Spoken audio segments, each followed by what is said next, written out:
All right, guys, welcome to episode 38 of Press X Podcast.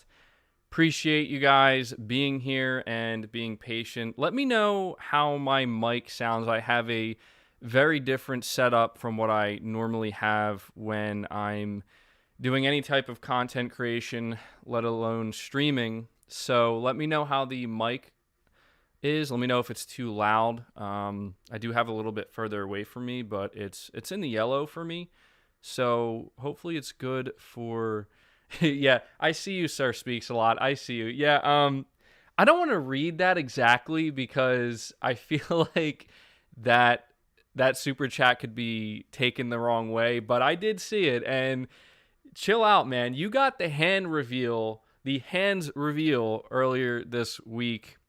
So I think that's more than enough for now. You guys know I'm going to be doing an unboxing for the PS5 headset, and I'm going to do it with my feet, obviously, because that's clearly what everybody wants on the channel.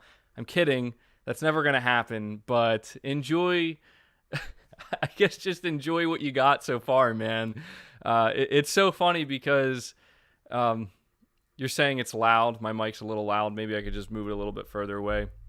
But it's funny, man, because when I did that unboxing video, the response was interesting, to say the least. I didn't expect so many people to be focused on the fact that I have hairy arms and hands, but that's what happens. So, and I'm aware that the quality of that unboxing was not good at all. So I'm going to...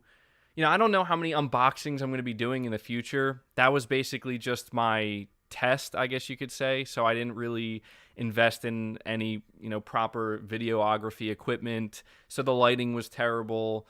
The sound quality was terrible. Phoenix Strong saying, I'm assuming you're trying to say what's up, dude. What's going on? Welcome, everybody.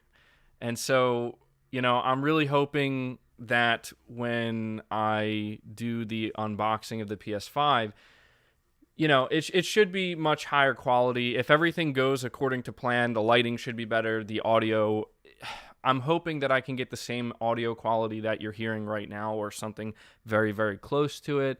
And a lot of people are hoping to see a face reveal when that happens. So, not saying whether or not that's going to happen. All I'm going to say is, stay tuned for that, I guess. Dieter Ruse, you're saying Sir Speaks a Lot has your hand picks in his illicit use collection now.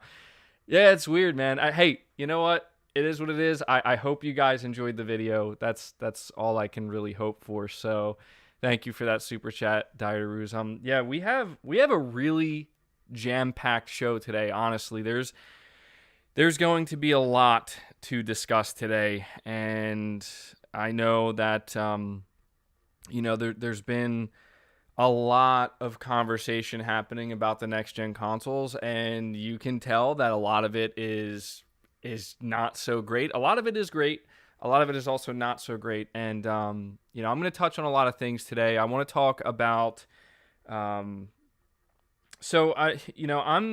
I have my topics written down here, but I wrote them up a couple days ago, and there have been some other things that have come out since, so I'm going to kind of, I'm going to kind of just improvise a little bit in the beginning, because there are some topics that I think are going to maybe take priority for one reason or another. A lot of people want me to talk more about RDNA. I'm sure a lot of you noticed I put out a video earlier this week talking about it, and I took it down. And the reason why I took it down was because I wanted to save it for the podcast, actually, and also because I was pretty certain that there was going to be more information to come out, which there was. And so I'm glad I took that video down, because I wanted to make sure to have everything, everything available at my disposal when discussing this. So yeah, obviously we're going to talk a little bit about Demon Souls, because everybody's losing their mind because apparently it doesn't have ray tracing, so clearly it's less of a video game. Who else's hype just completely died for Demon Souls when you found out that there's no ray tracing, right? I know, for me, I'm just like, wow, I can't even play this game now. What am I going to do? Yeah, It's ridiculous, guys. People are really going to great lengths and extreme lengths to try and I don't even know what they're trying to do anymore. It's kind of weird because I feel like, yeah, we're all excited. The next gen consoles are here. They're on their way. We're like 12 days away from the PS5 and only 10 days away from the Series X. So, I don't know why people are so fixated on trying to completely destroy, people's excitement for the other console. And it's sad because anytime I try to talk about it, people accuse me of doing just that. I don't know if you guys follow me on Twitter, but I put out a tweet last night where I literally, my mic's going in the red here, so I'm sorry if it's a little bit loud, but I literally quoted, I quoted another human being. I quoted Moore's Law is dead in my tweet, and the amount of attacks that I got for a quote. People get so upset over the dumbest stuff. It's kind of unfathomable, I mean, it's not, I know it shouldn't be surprising, but my God, it is surprising to see just how upset people get. Like, they get to a point, like, they get so upset that they basically turn into children where all they can do is hurl insults at you. And, like, that's how bad it gets. So, it's sad, man. It's quite pathetic. It really is. Spacebar, you're saying, I love how the RDNA2 features the PS5 is missing are just DirectX features. LOL. Sony definitely used their own implementations of said features. Yeah, dude, we have some stuff to talk about when it comes to the whole RDNA2 conversation, or the whole RDNA conversation in general, because there's some bizarre stuff going around, man. And I will admit, like, Microsoft, they're trying to, they did it with the 12 T-flop talk, trying to convince gamers, trying to convince, people who are excited for Xbox that the T-flops are what's going to matter most at the end of the day. They're trying to do the same stuff with the RDNA talk. And yeah, we have to talk about that. Chris B, you're saying, I think it's time to start ignoring these wet blankets. They are not interested in games and should not take up our time. I do agree. I think people should, I want you to know that by me having these discussions, it's not so much that I'm trying to acknowledge them directly. It's just, people want the truth. They want to know, like, what's the real deal here? Is it, is the PS5, is it RDNA1? Like, is it, and it's like, no, like, I don't understand, like, how people can look at what Sony has revealed on the PlayStation 5 and actually walk away thinking, but is it full RDNA2? And I'll tell you, there's only one reason people are doing that. It's because it's Microsoft understanding that they have a following of people who will hype the hell out of their marketing and run to a very great extent with their marketing. Phoenix Strong, you're saying, what kind of bees produce milk? I don't know. That's a bizarre question to ask. I don't know. Okay. I see Phoenix. Okay, Phoenix Strong. I see you. I see what you're trying to do there. No, you're not getting me. I appreciate the dual super chat there, but nope, you're not getting me. Michael, you're saying, hey, bud, it's Michael from Twitter. Really hype, man. Sorry to interrupt. Just so you know, I'm here witnessing some epic stuff. Well, thanks, bud. Yeah, I do appreciate you being here, and I do appreciate the super chat. So thank you so much for that, man. I'm glad you can be here along with everybody else. D-Doc, you're saying, it's a slippery slope, MBG. 1 week you're showing off your arms on YouTube. Next you're selling your feet pics on Craigslist. When will this end? Yeah, dude, one of the comments I saw in that video is like, dude, you should consider an OnlyFans. I'm like, nah, man. Guys, I'm not going to lie. After seeing the response to that unboxing of the accessories where I literally, the only thing that was on camera were my hands. Some people were trying to catch my face in the reflection of the camera and stuff. And you could see like the silhouette of my face a little bit. So I guess that's a little face reveal tease, but guys, I have no idea what to expect if I ever do go on camera, man. Like, if that's how people are acting just because my hands are on screen, geez, it makes me wonder what's going to happen when I'm actually, do a face reveal. So you're saying Radical, so you're saying it is RDNA2 or fancy RDNA1. Yeah, we're going to have to talk about that. I know that there's a lot of people who are going to get extremely upset. They're going to get extremely upset at the fact that I put PS5 RDNA3 question mark in the title. And yeah, let me bring up the gameplay here real quick. Actually, give me a sec before we dive into that. There we go. So I got some Ghost of Tsushima gameplay, I got some Call of Duty gameplay, and I have, I believe, some Pubg.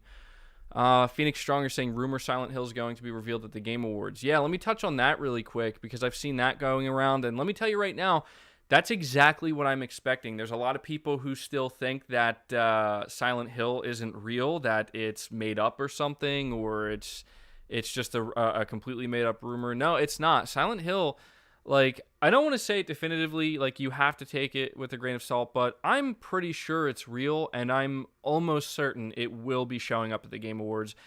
If it doesn't show up at the Game Awards, that doesn't mean it's not real. It just means that for whatever reason, Sony is deciding to hold it back and save it, which I can't blame them, because you look at what Sony has revealed so far, and it's like, why not save some stuff? You know, do you need to show this right now? Like, no, there's no need to, but I think Sony wants to have that, like, one more big reveal before the end of the year. Don't take that to the bank just yet, but that's exactly what I'm expecting.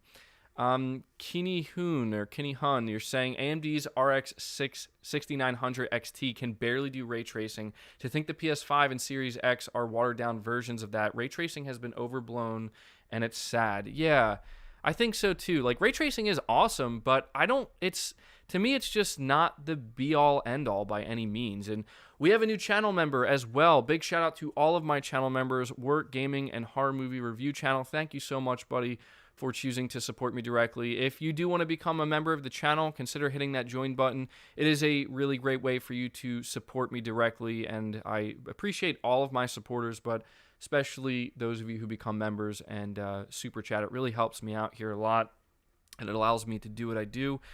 So look forward to your exclusive perks. Speaking of members really quick, I'm unsure if I'm going to be able to deliver on a MBG and Friends episode before the end of the month, and so it's becoming a little bit more sporadic, which I do apologize for that. Hopefully you guys understand. What I might start doing is, if I feel like I can't deliver on that, I might start maybe releasing some videos early to some of my members throughout the month. Not all videos, because I do videos every day, but maybe something along those lines. Just giving you an update maybe on what to expect. So we have Junior Jackson with a very generous super chat. Thank you so much for that, buddy. I really do appreciate that. You're saying, hope everyone is having a fantastic day. 12 days to go. Let's go, baby. Yeah, dude, I agree. Only 12 days to go. The PlayStation 5 hype is absolutely insane, through the roof, and there are, unfortunately, some people who are, being wet blankets and trying to damper the excitement. But I can tell you right now, I follow this stuff very closely, and I see the response to the stuff we talk about on my channel. The hype is very real right now. People are extremely excited for the PS5. And you know why? It's not because of ray tracing. It's not because of RDNA. People are hyped about the PS5 because they're hyped about the games. They're ready to play Spider-Man Miles Morales. They're ready to play Demon's Souls. They're ready to play Sackboy. They're ready to play Bug Snacks, okay? And they're ready to play all of their third-party titles, and they are going to be ready to play Ratchet & Clank, God of War, Horizon Forbidden West, Gran Turismo 7, Returnal. The list goes on, and they're excited, man. They're excited, not for the RDNA, not for the stuff that really doesn't matter, not for native 4K. They're excited for the games, the way it should be. Now, does that mean we're not going to talk about these other things? No, but thank you for that super chat, Junior Jackson. Got to keep the hype in perspective, and got to keep it all in perspective. So thank you for that, buddy. Sergeant Salty N, you're saying PS has less power, but the best looking games. Well, look, there's been a lot of talk about the whole power narrative with spec sheets. And when you talk about, look, we're going to get into that. We're going to get into that. Don't worry. We have, thank you for that, Fad. I appreciate that. Caleb, you're saying, do you know the resolution in FPS on Demon's Souls? I believe I do. We're going to talk about that. Sir Speaks a Lot, saying, I'll understand if you got feet pics. No, dude, it's never going to happen, man. It's never going to happen. You know, one of these days I'm just going to create a piece of merch with just a foot on it. And that's it. I'm just going to sell that. That'd probably be my best selling line or piece of merch, I bet you. But all right, guys, I've been going on long enough here. We need to dive into one of these topics. Okay, so we're going to start with the whole RDNA3, RDNA2, RDNA1, RDNA 1.5 talk.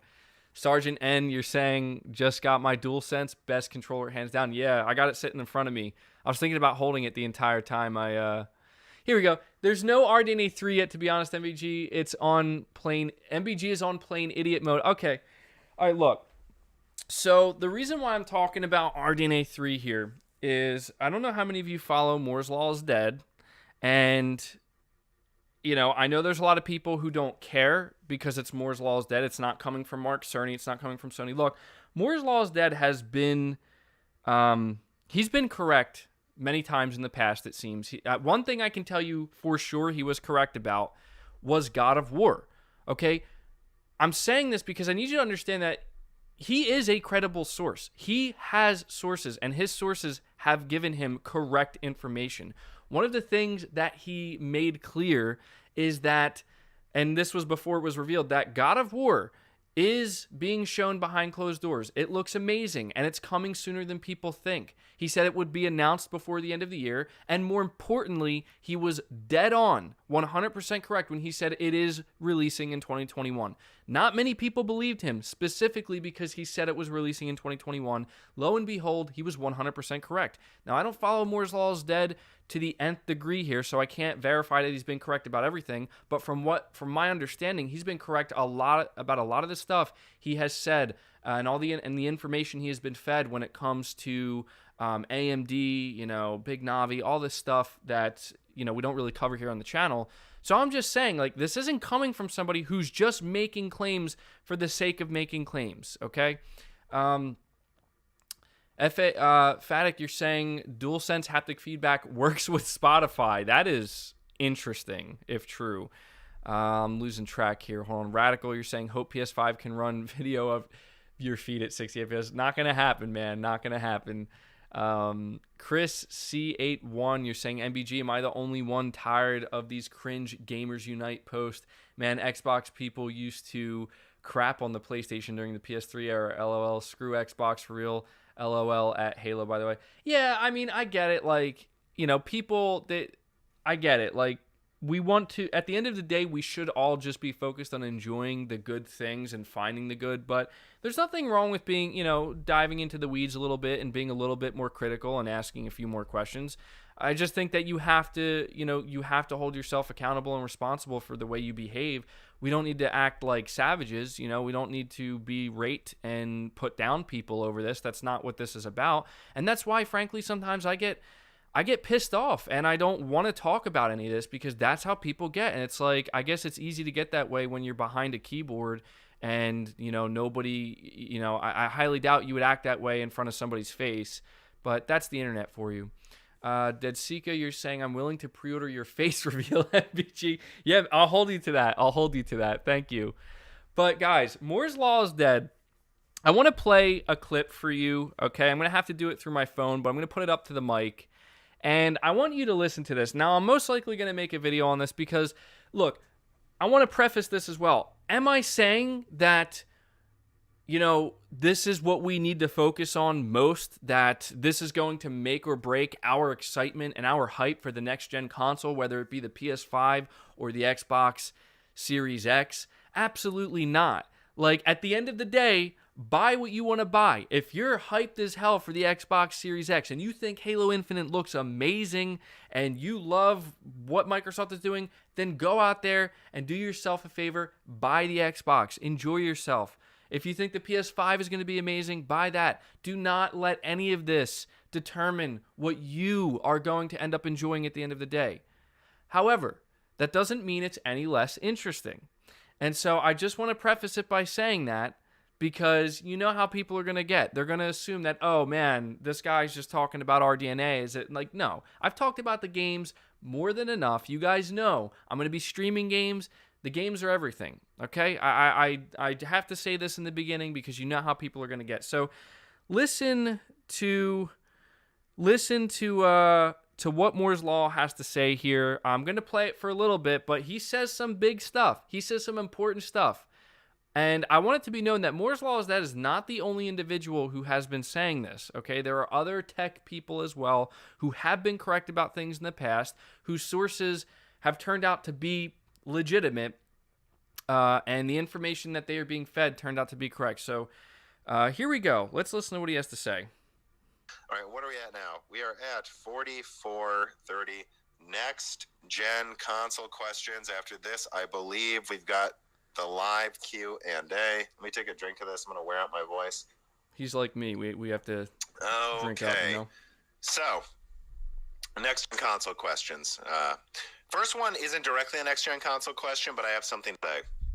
So Peter Moucher writes in and says, "Hey Tom, do you know any specifics about the RDNA2 plus Zen 3 smart access memory feature? I've been thinking long term and speculating that shared memory architectures, like what's in the consoles and some mobile GPUs, could be a secret." I don't know, it's kind of worded weirdly. He's basically saying that long term, this unified communication smart access memory thing could be a secret weapon for AMD. In that it makes much better use of bandwidth. Yeah. So here's what I'll say. Basically, talking about smart memory access memory, people have been asking me, will this be used in APUs? Yeah. First of all, it already is in the PS5. This is a secret weapon for AMD long term, that they will have the CPU directly sharing resources in cache with GPUs. That's a huge killer feature. That makes you want to get an all AMD system. And that is integral to RDNA3. RDNA3 is multi-die, so making better use of bandwidth and cache is essential. Think about it. Smart access memory, they're sharing information between caches on a CPU and a GPU. Do you think that might apply to multiple GPU chiplets sharing access to memory across dies? Yeah, it will. Like RDNA2 is a stepping stone to RDNA3. And with DDR5 and smart access memory or the things they've learned that are similar to this for the APUs coming up, yeah, you're going to see some really powerful APUs pretty soon next year. I think so. I don't really think Cezanne's going to be the one to completely do it. It still sounds kind of just iterative over Renoir. But it'll probably have some smart access memory features. I think it's like Rembrandt and like their crazy, RDNA3. Because I believe there might be an RDNA3 APU before there even is desktop cards from some roadmaps I've seen. So, and I think those could be, again, DDR5 is as good as GDR5 in bandwidth. And so you combine that with these types of latency improvements. I think you're going to get some really, really killer laptops late next year from AMD. And so what I will add on to this is people talking about these consoles and stuff. Yeah, go watch the Road to PS5 video, guys. You can thank Sony for this smart access memory, okay? Thank Sony for that. And Mark Cerny literally said, we developed RDNA2 with AMD for the PlayStation 5 to move information closer to where it's needed. That's the cache. And then he said, if you see this in desktop cards this fall, that means it was a good implementation. You're seeing it in desktop cards this fall. So that's the whole the low latency thing that was co-developed with Sony making its way into desktop RDNA2. And as far as I can tell, that's not in the Xbox, guys. Sorry, no Infinity Cache in the Xbox. So I saw someone in my Discord put this thing like it's full RDNA2. Yeah, the Xbox doesn't have Infinity Cache. They already did their deep dive. So I know Xbox is bullshitting you guys again.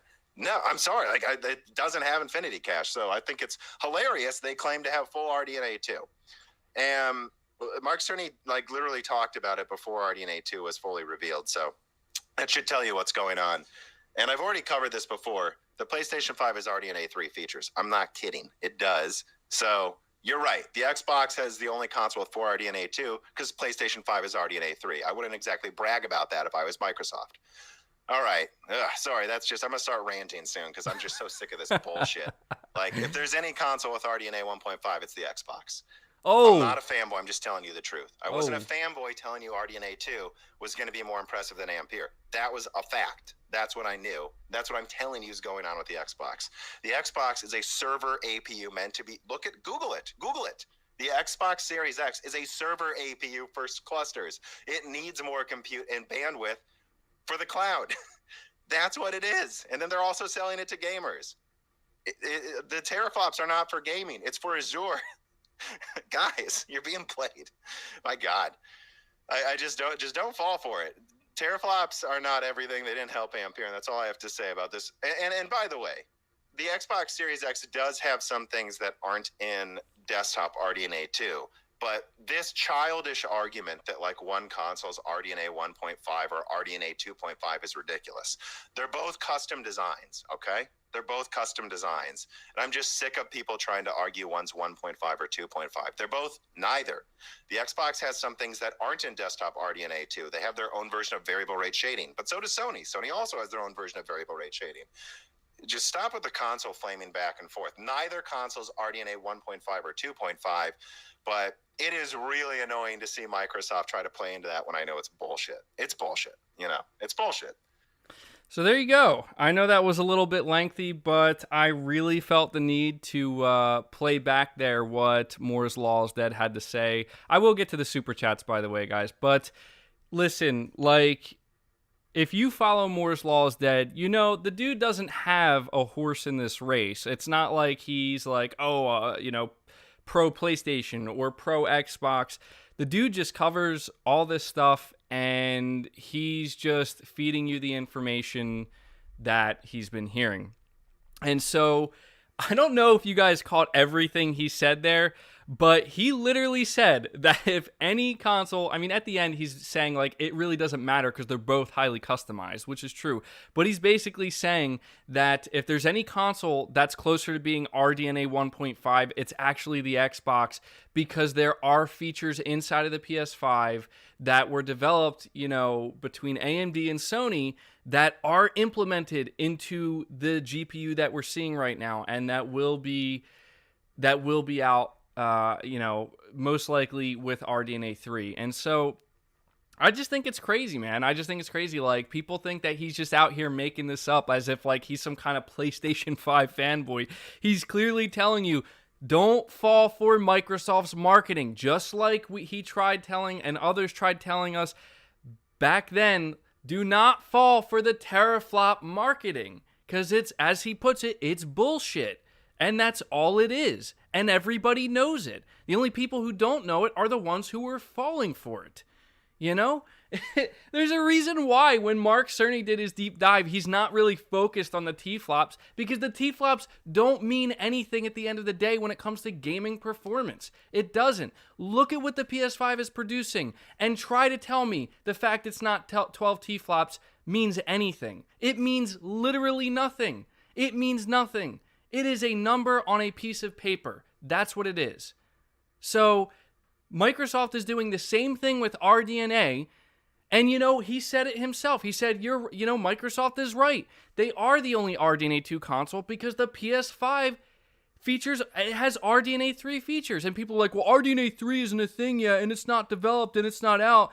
Yeah, but you're not understanding that the customizations that Sony has been making on their platform, okay, what they've been doing for the PS5, there's a good chance, well, as he put it, we're already seeing it implemented, and we're probably going to see some of it implemented later on. I mean, look, he keeps referencing the Mark Cerny deep dive, because in that Mark Cerny deep dive, he made it clear. If you go back and listen to it, like, they have some serious stuff, some serious customizations that were made to the PS5's APU that are probably going to, you're going to see it show up later.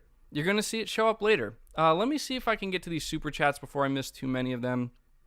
Let me see. So, Moore's Law is Dead has been right on literally everything regarding Radeon's cards, NVIDIA cards, PS5 and Series X features and specs. Exactly. He is credible. You're also saying AMD does not want to reveal the PS5 has RDNA 3 features because AMD themselves haven't released RDNA 3 cards.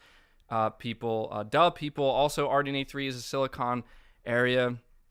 Josh Z, you're saying, I have a big problem with spreading false narratives and ignoring facts. That's when I get angry and start ranting with the keyboard. People should not ignore facts right in front of their face. Agreed. Sir Speaks a Lot, you're saying, I don't know more, but I won his feet pics too. Jesus, man. You just don't care. Oyakarumi, you're saying, check this out. Silent Hill meets Bug Snacks. That would be something. That would be horrifying. And Heisenberg, you're saying, and I got death threats because I said the PS5 has RDNA3 features, LMAO. Turns out that the multiple leaks are true. Ouch. And you know what, dude?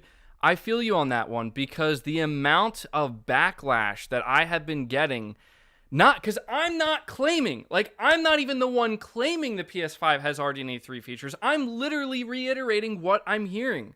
Okay, I'm literally reiterating.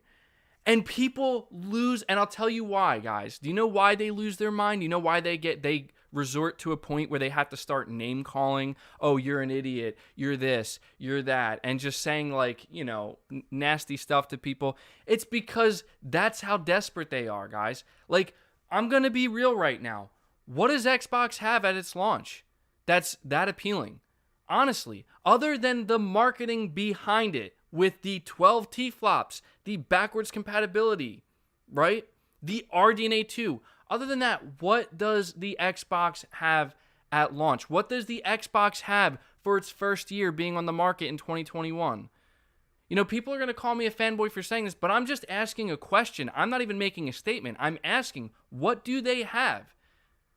What do they have? And this is why. This is why they need to hold on so desperately to these little things that they get. And it's sad because Microsoft themselves, if you wonder why Microsoft has to come out here and be like, we're the only console with full RDNA2, it's because it's all they have, and they know it. Their marketing team knows it. All right, I'm not trying to shit on Xbox when I say this. I'm pointing out the blatant truth. Now, is it true? Is it true that the PS5 has RDNA3 features in it? I don't know. I'm not going to sit here and say, yes, factually, that is 100% confirmed. No, we need to hear it from Sony. We need to hear it from AMD. But it's looking extremely likely that that may be the case. He talked about Infinity Cache. Okay, he clearly said Infinity Cache is something that is only on the PS5. It's something that Xbox doesn't have. And he very much made it sound like that is an RDNA2 feature. Okay, that is an RDNA2 feature. And it's an RDNA2 feature that apparently the Xbox doesn't have. So I don't know. They're custom. They're custom consoles, guys. And like, you know, if AMD likes something that Sony did in collaboration with them, with their customizations that they feel as though can benefit the PC market, then they're going to implement it into their cards, into their tech that's going to be released for the PC. Okay?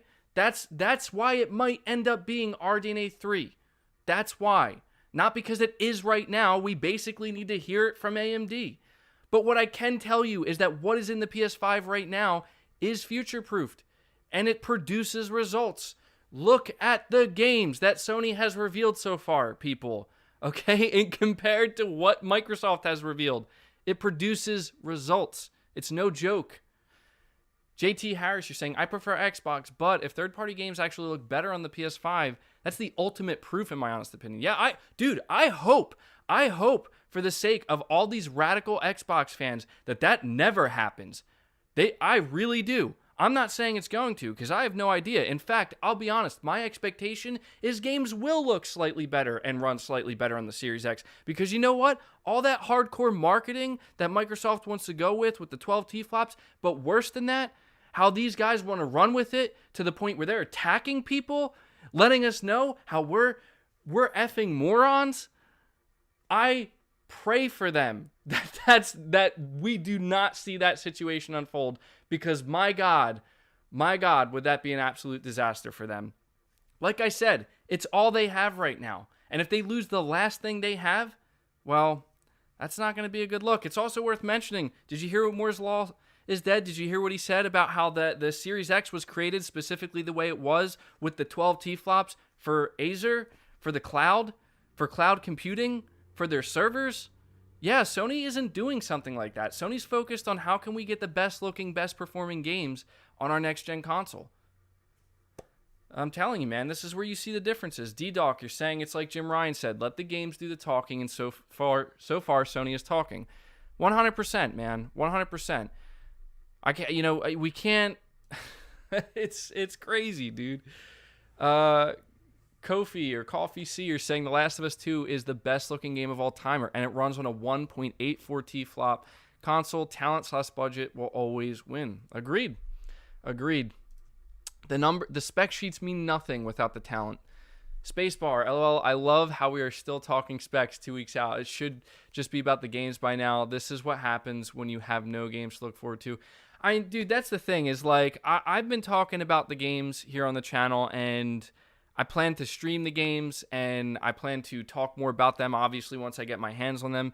And it's sad because it's like, that's the focal point of this entire, like, if you think about it, that's really the focal point of the entire conversation, because it's like, you need to see the proof, and the proof will be in the games. And this is why I constantly reiterate that who has been showing the games and how have these games looked so far. This is why people who are sitting here being like, yeah, well, Demon's Souls doesn't have ray tracing. Like, who gives a shit?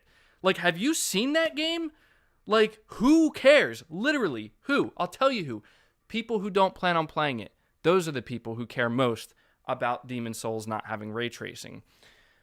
Let me see what else. Thank you for all the super chats, by the way, guys. Say and JT, you're saying 12 days till greatness. I'm excited for the future content on this channel. Well, thank you so much for that, man. Yeah, it's going to be great. We're going to have a lot. If the content that Sony's going to be rolling out is anything to go by over the next 12 months, that is, then we're going to have a lot to talk about and a lot to cover. Fearful Tuner, you're saying, did you hear about the guy selling the colored faceplates got forced to shut down by Sony? LOL. Yeah, I saw that coming a mile away.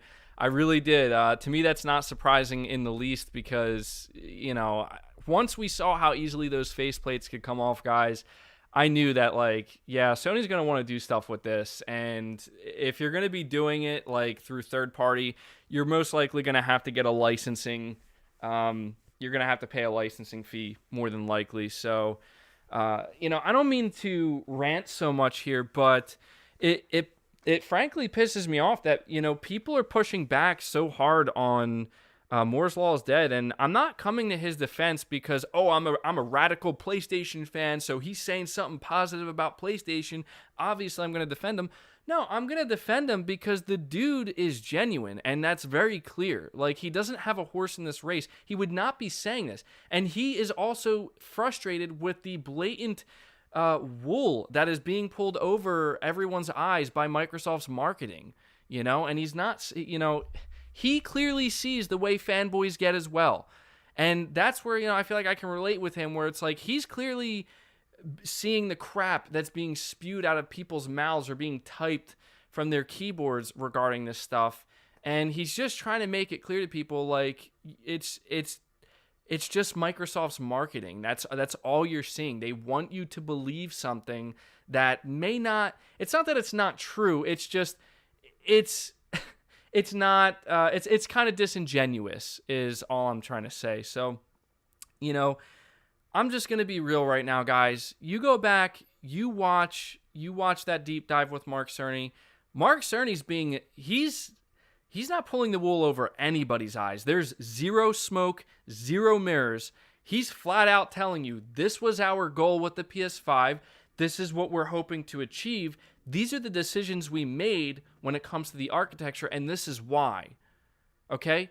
Like, he's not coming out here being like, yeah, well, you know what? The PS5, 10.3T flops, ray tracing all over, like, that's not what Sony's doing. And people are like, oh, because they can't. Like, no, because they know that that's not what matters at the end of the day. They know what matters to the core consumer, to the core gamer, are the fucking games. Like, my God. And Munor, if I'm saying your name correctly, you're saying PS5 will rule them all for 7 years. And that's the thing. It's like, it's not like the Xbox is a bad console. It's not like,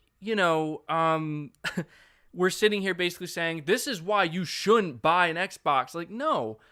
As I said before I got into this rant, if you like what Xbox is doing, then you need to go out there and do yourself a favor and buy that damn Xbox and enjoy the hell out of it. That's what you need to do.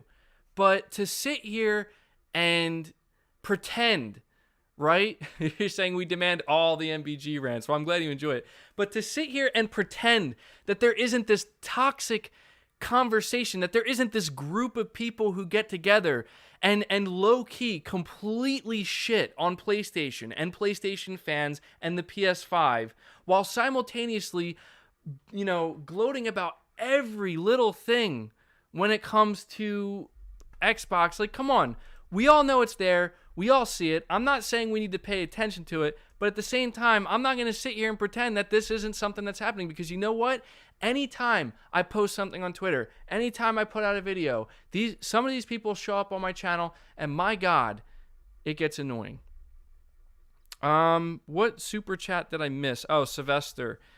Sorry about that. You're saying Moore's Law is dead and Red Gaming Tech have been bulletproof with their AMD rumors, and they've both said the same thing about the PS5 and RDNA3. You know what, guys? Look, thank you for reminding me, or letting me know that I missed that, by the way, Sylvester. Look, when it comes to what they're saying, I'm not sitting here saying you need to believe it 100%, because even they will tell you that, wait for confirmation. Even they will tell you they're hearing it from their sources. But as you point out, they have been correct. They've been correct many times up until this point. Mr. Hamster, you're saying I missed yours too? Oh, sorry about that, buddy. Yeah, it's hard to rant and keep up with all of the super chats, so I do apologize if I miss any, but I do appreciate you guys letting me know. For some reason, the super chats are not loading. Hold on. Okay, Mr. Hamster, you're saying, can I come over and play Bug Snacks with you at launch? Nah, dude, I'm sorry. That's going to be a game. Maxwell, you're saying, bro, you missed my 2 super chats. I'm missing all the super chats. Mr. Hamster, no, man. Bug Snacks is a game that I need to enjoy on my own. I think we all know that. Let me see. I'm trying to make sure there aren't any other super chats I missed. Maxwell, dude, I did get your super chats, by the way. I did read them. I don't know if I cut out or something, or if you missed that. Moore's Law is dead has been right. Literally everything regarding Radeon. AMD they don't want to reveal RDNA3 features because AMD themselves have not released the RDNA3 cards. Yeah, I agree, dude. Christian, you're saying your voice sounds like ants in my Johnson from Rick and Morty. I love it. Okay. Appreciate the super chat, but look, guys, I don't know, man. I just don't understand, why it has to be one way or the other. If the PS5 has RDNA3 features in it and we find out later on that it does, then that's awesome. And that's great. And, to be honest, I would be more excited knowing that it shuts down the people who talk shit than the fact that it actually has RDNA3 in it. Because that's how annoying it gets. And maybe that's just, it comes with the territory. Maybe that's just because I'm here and I do these podcasts and I create this content. Alpha Game Streaming, welcome to the channel, buddy. Thank you for becoming a member. I really do appreciate that. Means a lot. Look forward to your exclusive perks. Big shout out to all of my members. Really appreciate you guys supporting me directly. Appreciate all the super chats as well. Christian, you're saying, oh my God. Sorry, ants in my eyes, Johnson. Yeah, I guess I read that a little weird, huh? And thank you for that, King Kai, for the super chat. But yeah, I don't mean to rant so much, guys, but it's just like this whole talk. I don't know if you guys have noticed the talk that's been going on recently. I'm sure you have. It's not just about the RDNA. Again, we mentioned Demon Souls and how, it doesn't have ray tracing. I'm not even going to talk anymore about that because it doesn't matter. Demon Souls, you want me to talk about a game? You want me to talk about a game that looks amazing? Demon Souls looks like it's going to be the best launch game for both consoles. Just flat out. I know it's a remake, but for people like me who haven't played it before, this is a brand new experience. And holy shit, the game looks phenomenal. And I'm not just saying that because I'm a fanboy. I'm saying that because it looks amazing. Okay, it really does. The game looks like it's going to be the perfect game for me to experience, the perfect first true exclusive to the PS5 to experience. And I'm just I'm going to be real right now. Xbox doesn't have something like that. You know, I'm going to be completely honest with you guys right now. If Demon's Souls, if it was reversed, if Demon's Souls was an Xbox exclusive, not just to the Series X, but just it's not releasing on PS5, I would have a Series X day one for that game, man. Like day one. I really would, because that's how hyped I am for it. It's not just because it's a PlayStation game. It looks like an amazing game. I'm super hyped for Miles Morales as well. Don't think I'm not, but that Demon's Souls gameplay, man, my God, it looks fantastic. Kendall Fire 22, you're saying no one cares about your teraflop count when your games come out looking like Halo Infinite, Dirt 5, and Yakuza. Well, you know what it always is, man. You know what it always is. Like, oh, Yakuza, what's the excuse there? Oh, they have a crappy engine. That's why it runs at 900p on the Series S, right? Also, real quick, what does it matter? One last thing I got to say about the whole RDNA conversation. What does it matter what the RDNA is in the Xbox when the Series S exists? If having the full RDNA2 feature set is really that important, then why is the PS5 going to stomp the Series S?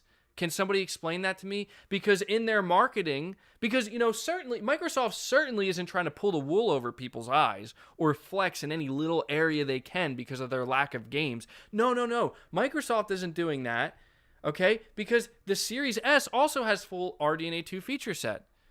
It's like a it's like, it doesn't make sense. If the PS5, look, with Microsoft didn't explicitly claim, oh, the PS5 doesn't have full RDNA2. But let me ask you right now, what are they trying to say? What is Microsoft trying to say when they come out here with a blog post saying, we're proud to announce that the Xbox Series X and S are the only next-gen consoles with the full RDNA2 feature set? It's worth noting, they did say the full RDNA feature set that AMD showed off that day. That's worth noting. The wording is very deliberate. But why do you think they did that? Because they want people to believe that the PS5 is less than that. Even though the PS5 is going to completely tear the Series S in two. But I'm supposed to believe that because of what Microsoft is saying here, that means the PS5 is less. It's bullshit. Moore's Law is Dead is 100% correct when he says it's bullshit. That's what it is. But you know what? Hey, if that's the W, that Xbox, that whole Xbox group that needs to constantly low-key shit on the PlayStation every week, if that's what they need, that's the W they need, then they can have it, okay? Because while they're sitting there, being excited like RDNA2, full RDNA2, did you guys hear that? The Xbox Series X is the only I'm losing my mind today, obviously, but while they're sitting there doing that, I'm going to be over here playing Demon's Souls, man, not giving a flying F about what RDNA anything is or what VRS. They're like VRS, that just sounds like three letters to me. Am I going to be sitting there when I'm playing Demon's Souls thinking, gee, I really wonder if this game is using VRS or if it has ray tracing? People need to get the hell out of here with that shit, man.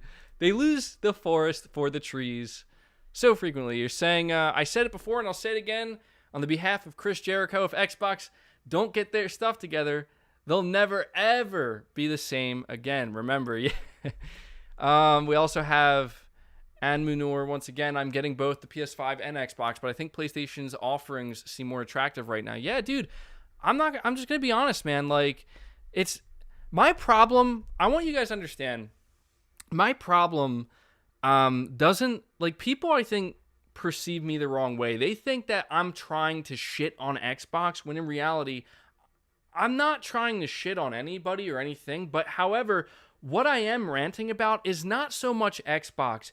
It's the people who take the things that Xbox is doing, the things that are obviously not ideal and the things that are obviously, heavy marketing flexes that are not meant to be, like, you're not meant to run with it that much. And they constantly try to... Chris B, you're saying, I'm going for the magic build in Demon's Souls MBG. What about you? I'm probably going to go with strength at first because that's what I always do in the Soulsborne games. And then I'll probably do a different build after that. Maybe like maybe a magic build.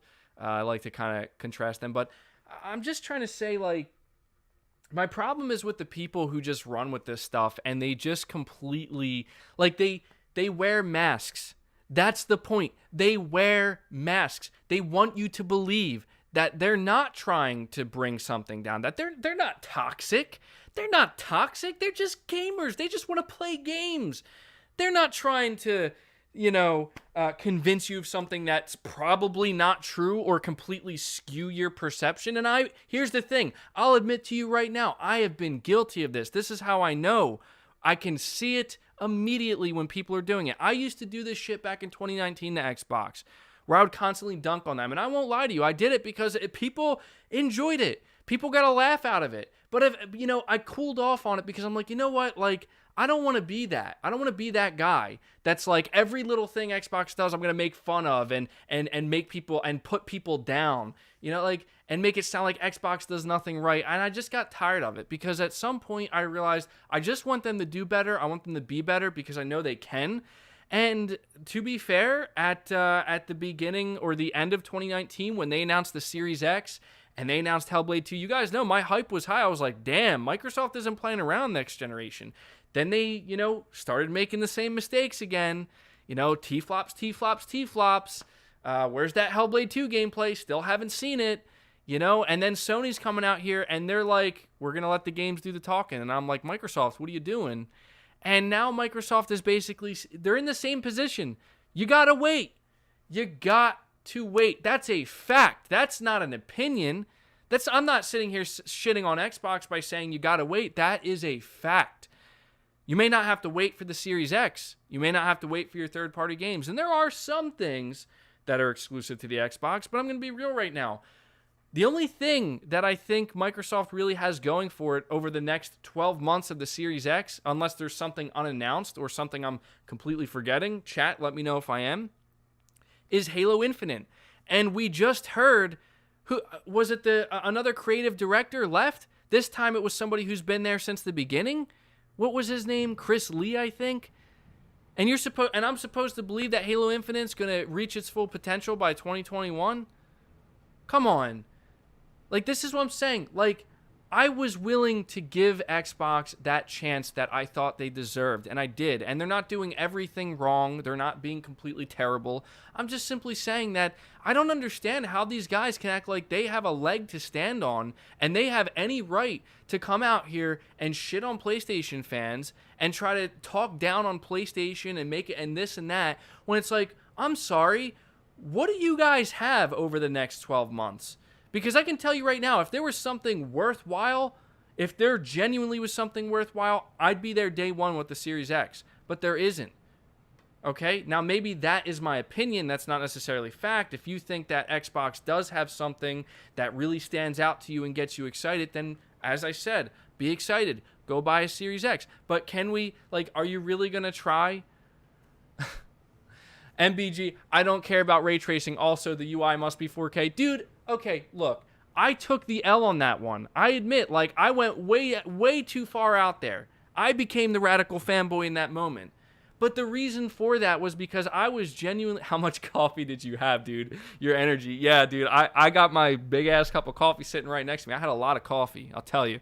But, dude, I said, look, I went out on the deep end with the UI talk, but can we at least agree it's a little bit strange to think that the next gen Xbox, the most powerful console, the 12 T-flop console, they're not going to have a 4K UI. I'm not saying it's the biggest deal in the world. I'm not saying that should stop you from enjoying your games or that it really has any impact on your game enjoyment at all. But to make it sound like the UI means nothing, right? That was my whole point with this. People make it sound like, oh, it doesn't matter at all. Who cares? Okay, maybe to you, but to me, I don't know, man. To me, I care about the UI experience. I'm not saying it needs to be 4K, but hey, I think it's great. And it makes sense that a next-gen console where most games are going to run at 4K 60 also has a 4K UI. I don't see what's so bad about that. I don't know. Let me take a sip of my coffee here because, I need more of that.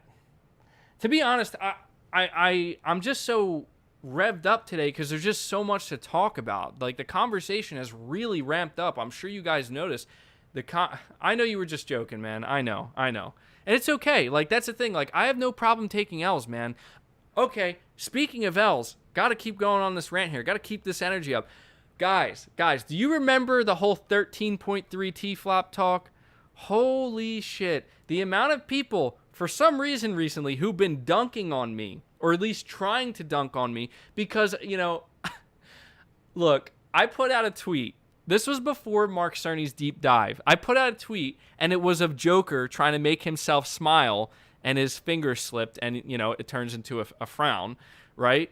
And I said, and the tweet said Xbox fans, when they hear the PS5 is going to be 13.3 T-flops or something like that. And people have been throwing this shit in my face every day. What they will not tell you.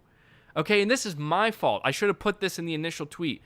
Right underneath that, I followed the tweet up saying this tweet is a joke. It is not meant to be taken seriously before anybody gets all worked up. But my fatal flaw, my fatal mistake was not incorporating that into the original tweet. And so now people constantly throw that shit at me to make me look like I'm some kind of idiot, when in reality it's like I made it crystal clear that no, I don't expect the PS5 to be 13.3 T-flops. It's just meant to be a joke, because that was the whole conversation that was going around at the time. But that's what I'm talking about. That's how pathetic people are, where they look for this shit, they hold on to it just so they can throw it in your face. Yeah, because that's how you enjoy gaming in 2020, right? Sir Speaks a Lot. You say, guys, give me your energy. MBG is going nuclear.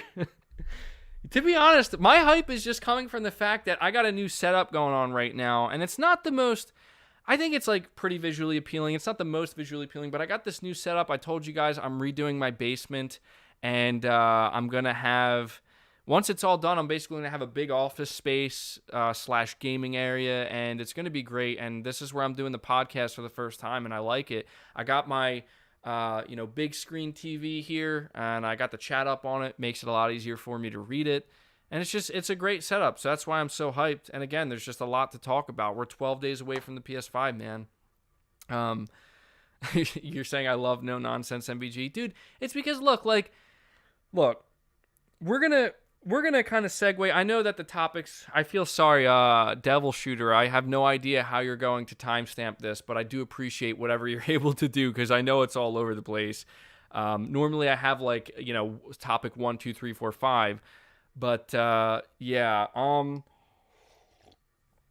I want to talk about resolution.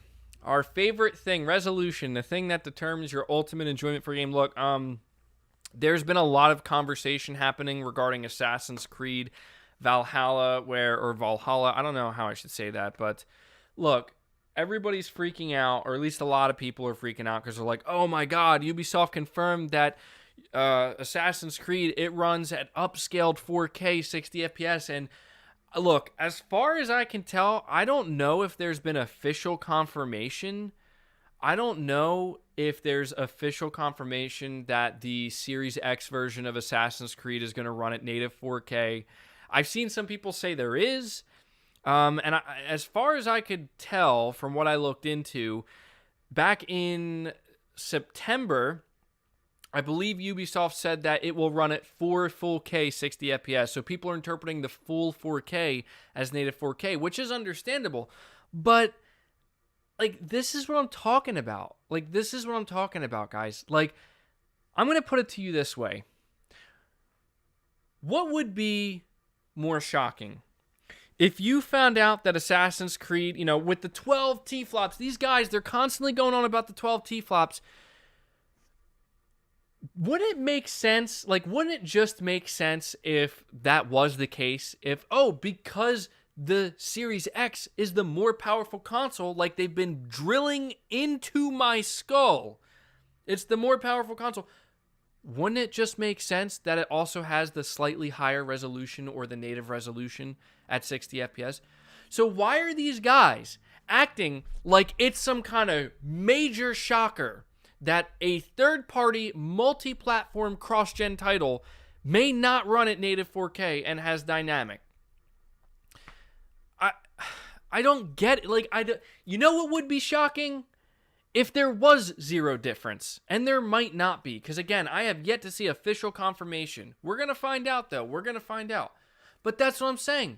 Like, what the hell is going on with people where they're like, for months and months, they're flexing 12 T-flops, most powerful, best multiplats. And then they find out that their multiplat runs at a slightly higher resolution. Slightly. And it's like, ha, we told you PS5 is weak. PS5 can't handle it. PS5 sucks. It's like, what? I thought that this was the expectation, was it not? So it's going to be a hell of a thing. It's going to be a hell of a thing if we find out that the games run the same. Because at that point, look, if we find out that multi-platform games start running identically on the PS5 and Series X, at that point, I'm going to turn to these guys and be like, wait, I thought you guys said that there was supposed to be a big difference. What, am I going to have to wait for that too? I'm going to have to wait to see the difference? So I'm going to have to wait for the games and I'm going to have to wait to see the difference? I'm saying if, emphasizing the word if, because I'm not saying anything definitively because I don't know. I'm not Digital Foundry. I don't have these consoles in my hands and I don't have the ability or the know-how to test these things, all right? So, speaking of Digital Foundry, oh, by the way, you're saying, love the rants, what you get when you get going. I don't have to because you did it for me. Well, thanks, buddy. I'm glad you appreciate it. And hit that like button, guys. We're already over 650 likes. You guys are showing amazing support today on the show. Really appreciate that. Hit that like button. Let's see if we can get it over 700. If we can, let's see if we can get it to 750, maybe even 1,000 likes by the time the podcast ends. Likes really help it out. I tell you guys this every week. They help more than you know. They're important with the algorithm game here. So, let me see here. I wanted to talk about Digital Foundry. Now, people are probably wondering, PS5 surprises, what were you talking about? I'm actually not talking about the whole RDNA3 stuff. You know, I'm not talking about that. I also want to say really quick, this PUBG gameplay you're going to see in the background, I believe I have 2 separate gameplay clips I'm showing you of PUBG. In both of these clips, there are extended periods where I think I'm hiding in a bush. Now, I won both of these games, but hey, anybody who's played PUBG, you know sometimes what's necessary to win, especially when you're outnumbered. So don't judge me if you just see me hiding in a bush. All right, let's see here. So Digital Foundry seemed to hint at some potential surprises we will be hearing about when it comes to both consoles once the embargoes lift. Now, they didn't say that this directly pertains to game comparisons between both next-gen consoles, but it has led some to speculate that that's kind of what they're trying to tease out here, that there are going to be some surprises we learn about between... you know what, really quick, I see this, people keep coming up, Watch Dogs Legion is 1440p at 30 FPS with ray tracing on the Series X. Is this true? I haven't seen this confirmed anywhere. I couldn't find it, so let me know where it's coming from. Maybe I can look it up because, you know, I'm not saying that that's bad. That's fine, but, you know, it will be interesting to see if the PS5 matches that. But, you know, a lot of people are taking that these surprises that Digital Foundry is hinting at, that these surprises actually have to do with comparisons. That they actually have to do with the fact that maybe they're trying to allude to the idea that games running on the PS5 are actually identical to how they run on the Series X. Or I've seen some people, now I'm not claiming this, so don't come at me saying I'm claiming this because I'm not. But I've seen others speculate that what they're trying to hint at is people are going to be surprised to find out that the PS5 actually outperforms the Series X with some of these games. Now, boy, oh boy, wouldn't that be an interesting turn of events? Again, have to reiterate, I'm not saying to expect that. What I will say is if that does happen, we're going to have a conversation. We're going to have a real conversation, and it's going to be an interesting one. So, see somebody saying, no, I don't think that's true. Yeah, I don't know. I haven't seen... Digital Foundry said that it's 1440p upscaled to 4K. Yeah, I don't know, man. Like, I don't...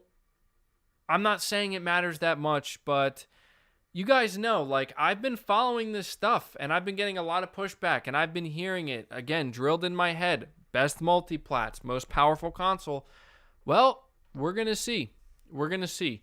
Again, the expectation is I better see some advantages on the Series X. Because if not, I'm going to have to question those 12 T-flops. And I don't want to have to question those 12 T-flops. Phil Spencer told me, he's like, world's most powerful console, or most powerful Xbox console, okay? And Phil Spencer told me, but not only that, all these other dudes told me. So that's the expectation. Remember that. The expectation is third-party games like Assassin's Creed, like Watch Dogs. They better show some advantages if you're going to choose to play them on the Series X. Because if not, well, again, we're going to have a conversation. Chris B., you're saying Legions runs better on the PS4 Pro because the One X is attempting to target a higher resolution. Hopefully Xbox doesn't continue this trend into next gen. Yeah, hopefully not, man. That would be terrible for them. Oyakarumi, you're saying, I'm still waiting for the gameplay for Fableman. I really like that game. I don't want it to look like Scalebound, please. Or to be like Scalebound. Yeah, I think Fable's going to happen, and I think it's going to be good. Like, I have a feeling Fable's going to be an impressive game. I have a lot of faith in Playground Games. I think that they are one of the more talented studios that Microsoft does have, and it's going to be really interesting to see. Like, I could see Playground Games bring Fable back in a huge way to where we could end up looking at Playground Games. I mean, we already look at Playground Games as one of the top tier studios that Microsoft has, but if they knock Fable out of the park, then at that point, Playground Games, in my opinion, is going to be on the same level as some of Sony studios, because I think that they have a lot of talent there, man. I love the Forza Horizon games. They're like, as somebody who just doesn't really like racing games, the Horizon games impress the hell out of me. So I'd love to see a Fable from them. I'm not even a big Fable fan either. I would just love to see what they can do.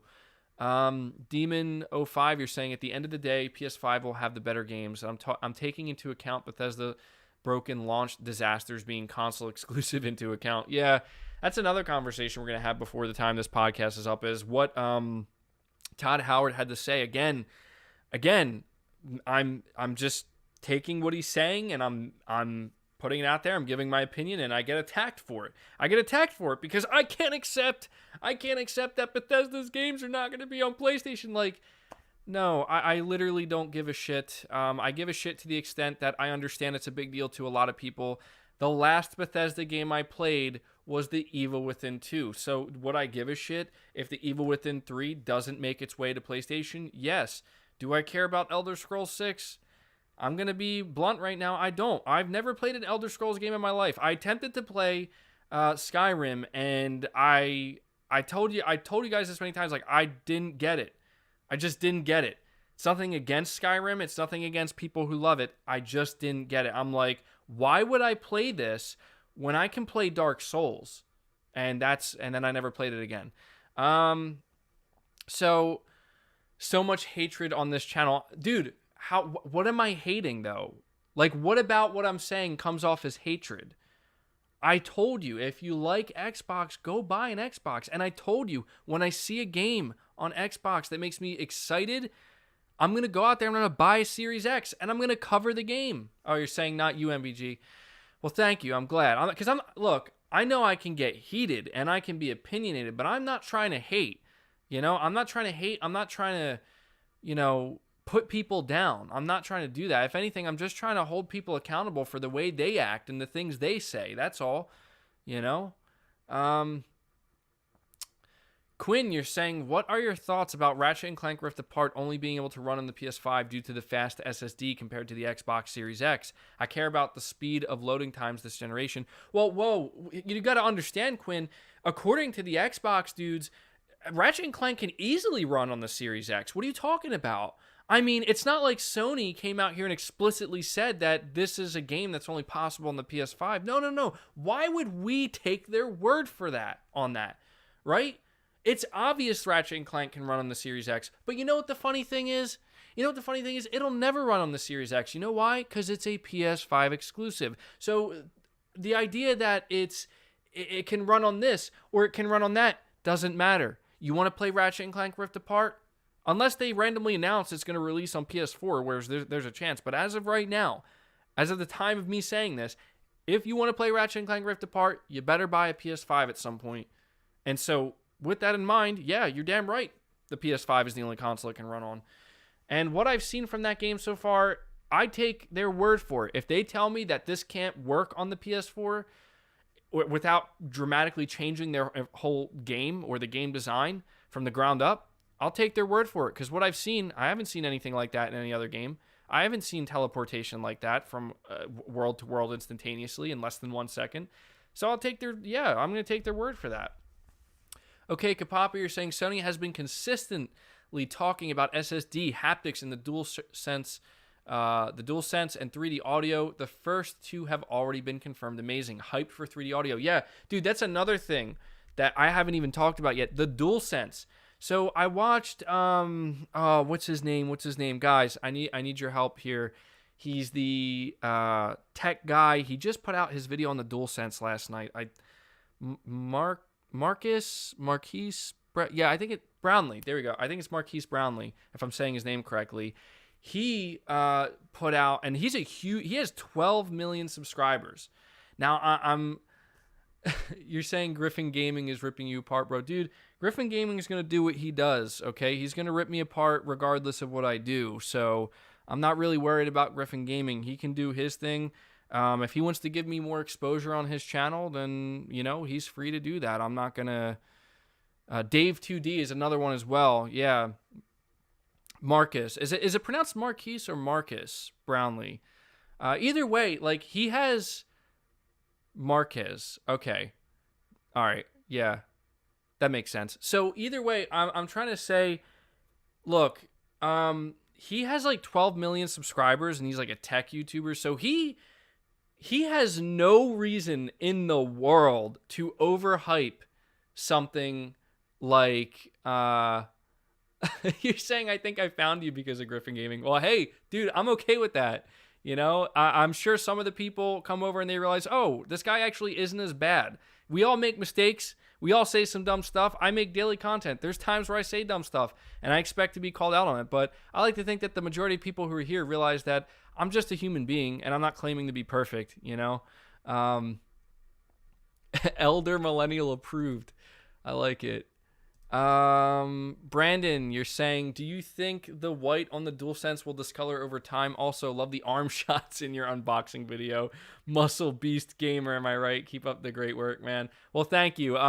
Yeah, I don't know. I've been trying to work out here, but I've fallen off a little bit. I definitely am not where I should be, but I appreciate that. And I do think that there can be some discoloration over time, but I think if you just try to keep it clean, you won't have any issues with that. But thank you for the super chat, buddy.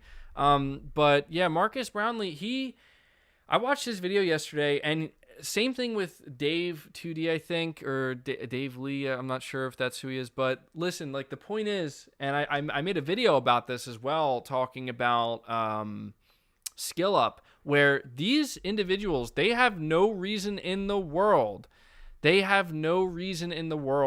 To come out here and say things, to overhype these products.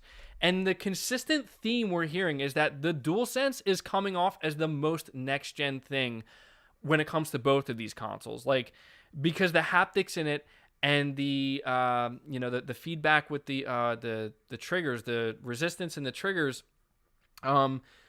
they're coming off as so just so well done. They enhance the experience so much.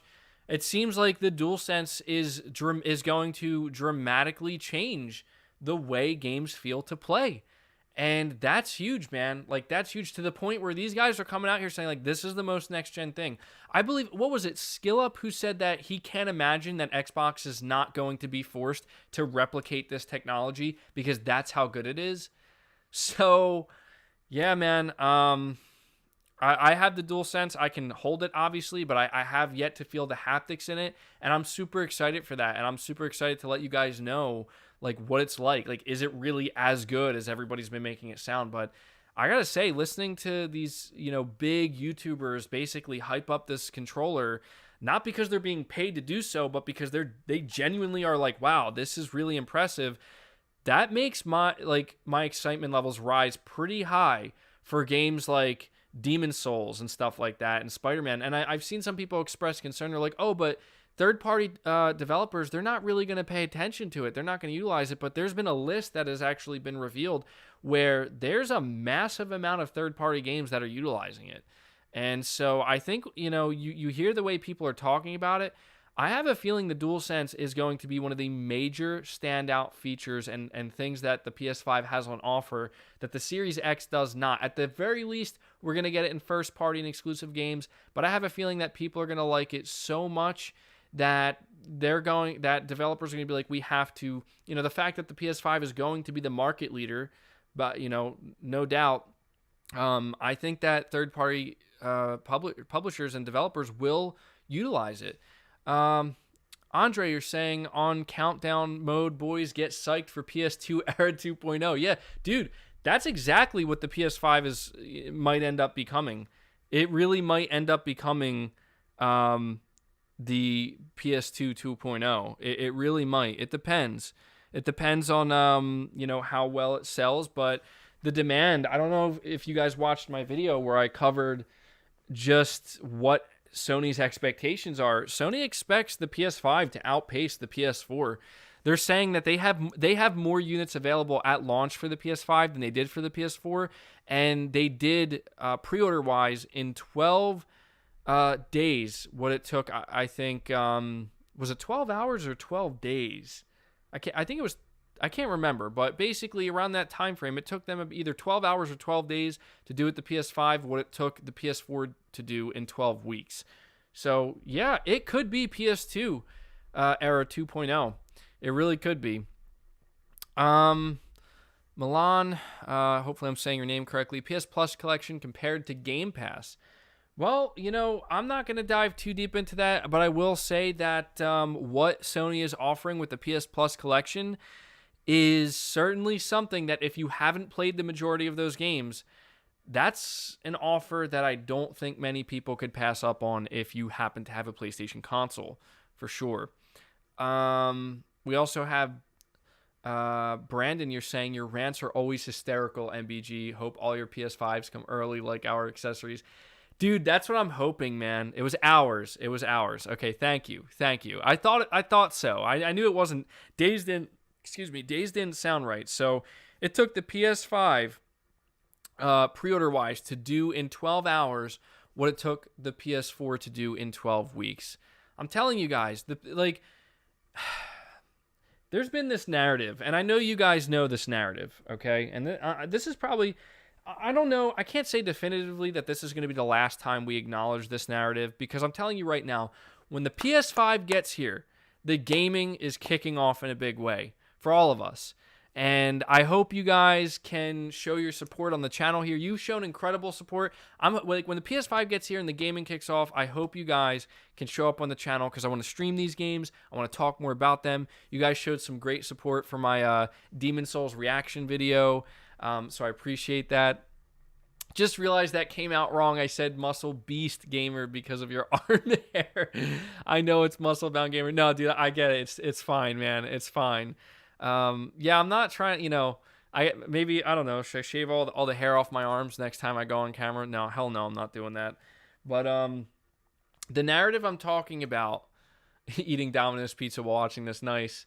The narrative I'm talking about, guys, is there's been this narrative that's been going around for quite some time that, and you know where it stems from, guys. I don't need to tell you. You know where it stems from.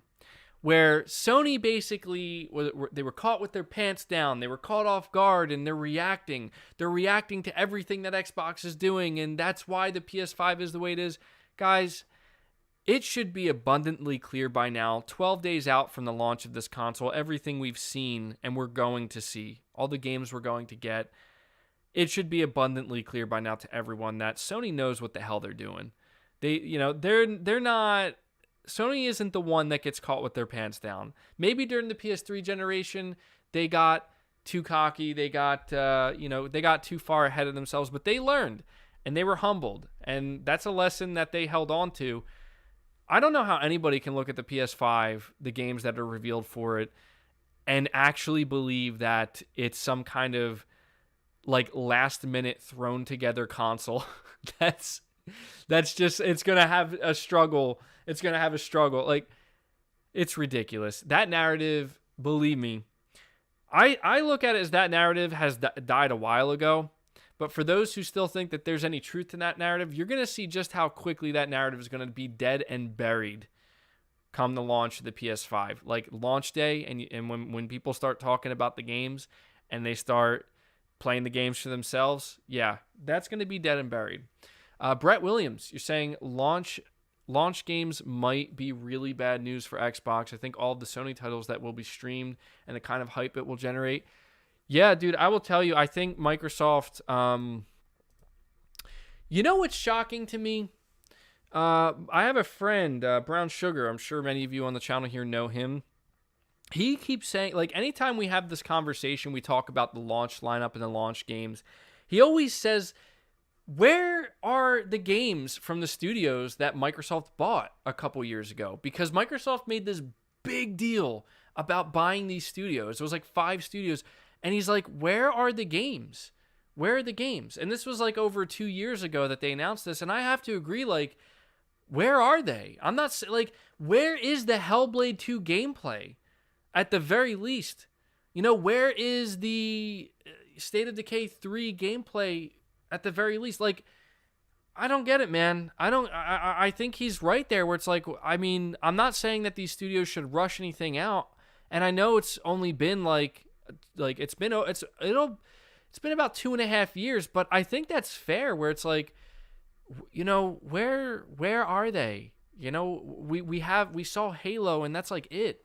You know, I know that they announced State of Decay 3. I know that Fable and that stuff, but come on, like, we haven't seen anything meaningful behind these games yet, you know? And people are going to be like, oh, but yeah, God of War, all they showed was a splash screen. Guys, they held off on showing God of War gameplay because it's going to melt people's faces when they show it. It's not because it's not ready. I'm telling you. MBG, Skill Up said Microsoft have responded to the DualSense. I haven't seen that.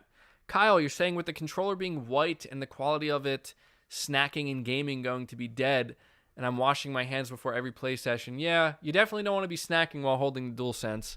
Definitely don't want to be doing that. We also have Danny. You're saying, I can't wait for my PS5 to arrive. Hello from PR. From PR, huh? Well, what's up, Danny? I can't wait as well. I got my email today, actually. I think it was yesterday. No, was it? I think it was today. I got my email saying that I'm going to be charged for it soon, and it's going to be coming out. So, yeah, I'm super excited. I really am. Like, I'm a little bit nervous as well because it's going to be a lot to do, but it's all in the name of enjoying great games and trying to provide content for you guys. Mike, you're saying Xbox fans didn't care at all about power when they chose the much less powerful Xbox One over the PS4. Now it's all they can talk about. I know, dude. It's like I said earlier. Like, it's understandable. I'm going to be real with you guys. It's understandable why it's something that they latch onto so hard. You look at how hard PlayStation went in, or PlayStation fans, with the whole 1080p versus 720 and 900p thing. So that, is one reason why they're going in so hard and holding on to it. But it's, as I said, it's really all they have right now. And this is why I've tried to put emphasis on when Digital Foundry, when any other outlet, any other highly respected individual does testing on these games, I really, really hope for their sake, for a lot of what they've been saying, a lot of the things they've been hyping up, I really hope that the Series X does live up. I hope that there are differences between them. Not huge differences, but some type of difference. Even if it's just, Assassin's Creed is native 4K, it's upscaled 4K on the PS5, okay? Like, even if it's something like that, I really hope for their sake that that's what we see, because when I tell you that right now, other than backwards, I can't even say backwards compatibility, because PS5 has that as well. That's all they have. And that's really all Microsoft has right now to try to sell people. Like, Microsoft can sell people on the Series X with two things: power and better looking multiplats because of that, supposedly, and future games from their first party studios and Bethesda studios. That's what Microsoft has to sell people on right now with the Xbox. And, I want to see that work out. Like, I don't want to see that fail, but there's a big difference between, I'd say, the hype behind the PlayStation 5 and the Series X. And that big difference, it's not because of radical fanboys. there are factual reasons why. Okay? Like, there are reasons why. Like, if somebody says the Xbox is the better console and I'm more hyped for it than I am the PlayStation, that doesn't mean that their opinion is invalid. Like, that, like, there's a lot of people who feel that way. However, in the bigger picture, if you're taking into account the bigger picture, the overwhelming majority of people don't feel that way. And there is a reason for it. Okay? It's because 12 T-flop marketing can only take you so far. It's because the promise of games eventually can only take you so far. It's because the promise of we bought these studios, wait until you see the games we create from them, can only take you so far. And that's why Microsoft is so heavily invested in Game Pass, because Game Pass is another thing that they can use to try to sell people. To be honest, Game Pass is all that really matters to Microsoft more than anything. And so, you know, it makes sense that they are okay with the fact that, I mean, I'm sure they're not okay with the fact that Halo Infinite got delayed, but it seems like Halo Infinite is still in some kind of trouble. And I don't really know why Microsoft is in a position where the only game that they had ready to go, apparently, or that they were hoping to have ready to go at the launch of their new Xbox console was Halo Infinite. And I get it. I get it. Like, it's Halo. What better game to have at the launch of your next-gen Xbox console? However, the fact that you put all your eggs in that basket, like, how can you not have any other big titles or even just AA titles? Like, how can you have nothing else ready to go at the launch of your console or even within the first 6 months of your console, right? That's assuming that Halo Infinite doesn't come out in that time frame, but I don't think it is. That's what confuses me, because here's the thing. People, dude, these guys are so delusional. They're so delusional that they try to walk around convincing people that the PS5's launch lineup is weak. Let that sink in. That's what these guys are doing. And it's unfathomable. It's literally unfathomable that this is what they try to do. Because when you look at the PS5's launch lineup, it's really strong. Like, it's really genuinely strong. I think even if you're somebody who's not interested, let's just say you're somebody who's not interested in any of the launch games, which would be crazy to me because there's a pretty diverse lineup there. But let's just say you're not interested in any of them. Could you really sit back and say that that's not a pretty decently strong launch lineup? I don't think you can. But here's the best part. And it's not going to happen. It's not going to happen because Demon's, like, we're so close to launch. Demon's Souls went gold. Spider-Man went gold. All these games that are coming at the launch, aside from Destruction All-Stars, they all went gold. Okay, Destruction All-Stars got pushed back, rightly, a very smart move. I do think Destruction All-Stars was ready to go, but they delayed it because they realized that this game isn't going to do anything at launch. Let's release it on PS Plus. Even if Demon's Souls were to get delayed right now, even if that were to happen, which it literally can't, but if that were to happen, the PS5's launch lineup is still stronger than Xbox's. They still have Miles Morales. They still have Sackboy. Okay? Like, they still have Bug Snacks. I mean, I know it's Bug Snacks, but I'm just saying it's still stronger. So, I don't know, man. I don't mean to, continue to rant here. And obviously I've calmed down a bit, but, to get back to the Digital Foundry topic just briefly, just to end it. Oh yeah, Godfall. I don't know why I keep forgetting Godfall. Damn it. Like, that annoys me because that is a AAA game. Godfall. Yes. Even then, we still have Godfall. So, I mean, like, look, it's sad because it's like, as I tried to say, like, Xbox doesn't have any game that's even, like, they don't have any games that are remotely close to what Sony has. Like, they don't have anything to compete with Spider-Man. They don't have anything to compete with Demon's Souls. They don't have anything to compete with Godfall. They don't have anything to compete with Sackboy. They don't have anything to compete with Bug Snacks. Maybe they do. Maybe they do. Okay? Maybe for Bug Snacks and Sackboy, they have something. But I don't know. It's just weird to me. To me, it just comes off really strange. Like, how can you sit here and actually try to make it sound like they have Tetris? Yeah, right? Like, I think that can maybe compete with, even Astrobot, right? Like, How can anybody actually sit here and try to make it sound as though the PS5's launch lineup is anything but great? Anything but strong? You can't. Factually. Also, I forgot to loop my gameplay, guys, so give me a second so I can bring it back. Gameplay. Gotta loop that. All right, there we go. But yeah, we're gonna move along here just to wrap up what I was trying to say about goodbye Volcano High next gen. Yeah. Also, the fact that Bugsnax is going to be the first free PS5 exclusive, or just PS5 PS Plus game. Any thoughts on the new PS app? I think it's awesome. I haven't actually played around with it too much, but I did watch the videos on it, and my friend downloaded it recently, and he was showing it to me. I like it. It's much more streamlined, and I think you can do party chats now through your phone, which is great. I love it. I think it's awesome. Huge improvement, huge upgrade. Long overdue. Chris B, you're saying they're hoping that multi-platform visual difference between PS5 and Series X will be enough to ride into 2021 with.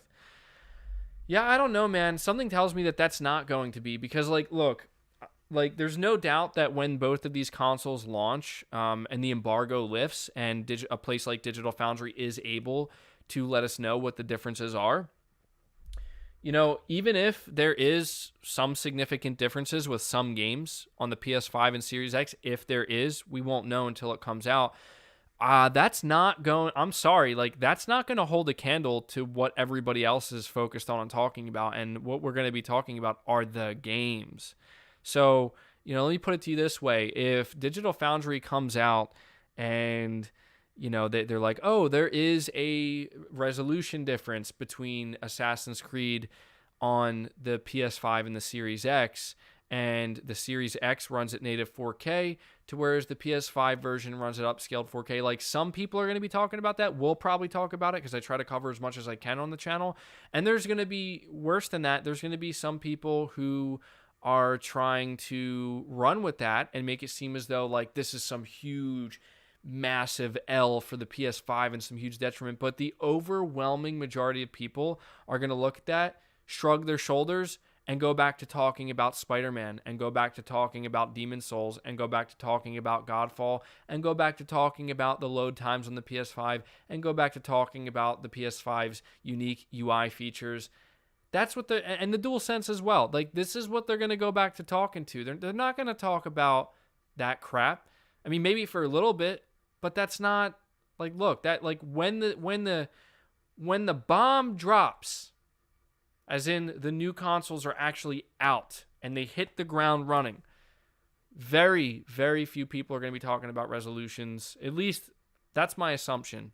You're going to see people that, as I said, you're going to see people that if the Xbox Series X does have some type of resolution advantage for some games, you're going to see people run with that and try to, literally try to convince people the PS5 is a piece of hot garbage because of that. Acting as if this wasn't the expectation the entire time. So that's, yeah, that'll be something. Let me finish my coffee up here. Obviously, the caffeine's starting to wear off, as you can tell. It's not that, it's that my voice is starting to go. Joshua, you're saying, do you know if the PS4 games for gold for this month will also be available to download for the PS5, or is it only Bugsnax for PS5? Hollow Knight is fire. No, I'm pretty sure that all PS4, PS Plus games will certainly be playable on PlayStation 5 for sure. Yeah. All right. So yeah, I don't know what exactly these surprises are that Digital Foundry is alluding to. Rich of Digital Foundry, he said, without immediately giving anything away about, direct comparisons, he said there will be surprises. So these surprises could be exclusive to just that console and have nothing to do in a comparison. But, I don't doubt that there's going to be some big surprises. I really don't. I think that there will be some surprises between the difference of the consoles. And I think, there's basically, just to end this topic before we move on to the next one, there's basically only 3 real surprises that there could be.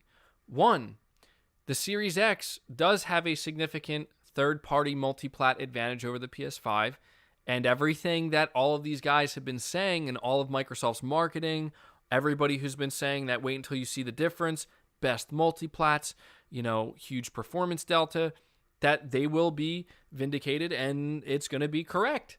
And that's the way it's going to be. Or surprise number 2, these, like, there are minor differences between multiplats, like very minor, but that's all they are. They're just very minor, and they're, it's going to be Digital Foundry's job to point those minor differences out, but you might need a you might need a microscope to see those differences. I think that's the most likely outcome, that if there is any advantage the Series X is going to offer, it's going to, like, it will, like, technically, like, yeah, it will be there, but it's really going to be so minute that it's like, does anybody actually care? Probably not. Or the third surprise could be that somehow, some way, the PS5 with some multi-platform games is outperforming the Series X, which would be a nightmare. I highly doubt that's going to happen. But when I tell you that would be the worst PR nightmare for Microsoft that they could ever have at this moment in time, that will be, yeah. You're saying John Linneman said on stream before that people will be surprised about the PS5 in a good way. Guys, I'm telling you right now, it's going to be interesting to see what the results are. But if there's even one game where the PS5 outperforms the Series X, that's insert evil Mark Cerny smile. Pretty much that's all that's going to be. That's all that's going to be. What do I know about Silent Hill? I don't know much about it. I probably know as much as you guys know, but I'm very, very, very confident that it is real and it will be revealed.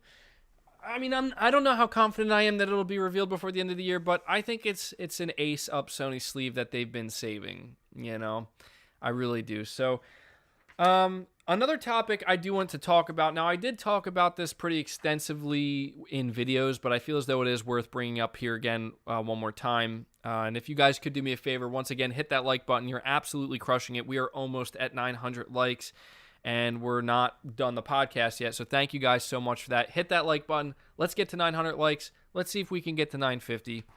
Drex Vithen, you're saying the geometry engine will be a big surprise.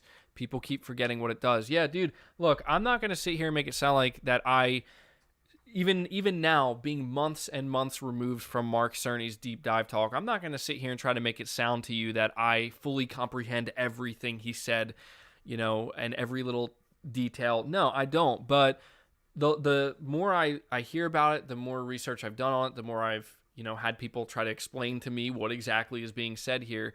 Mark Cerny basically said all we need to know. He made it very clear that they had a specific vision for the PS5. They had a specific vision for what they believe the future of game development is going to be. And, they have a very specific vision and goal in mind with what they want the PS5 to be as a console, not a PC, not a console that's like a PC, not as anything other than just a PlayStation console. They knew what they were trying to achieve. They knew what would matter most to them, to the gamers, and to developers, and they ran with that. And it just so happens that, and I hate to sound like a broken record, but it just so happens that, yes, things like the geometry engine they've implemented, that's going to matter. That's going to matter to developers. That's going to matter to gamers. That's going to matter in a big way. It does matter because that is something that's going to produce results, as I said. It just so happens that it's not really easy, to market a geometry engine. However, I would argue that, what we saw with that Unreal Engine 5 demo, that's definitely some good marketing there. But I think you guys understand what I'm saying. It just so happens that Sony decided that it's not about the T-flop battle. It's not about the RDNA battle. There's a reason why, people think that the reason why Mark Cerny and Sony specifically isn't coming out here with blog posts saying, we're RDNA2 and T-flops. people think the reason why Sony's not doing that is because they don't have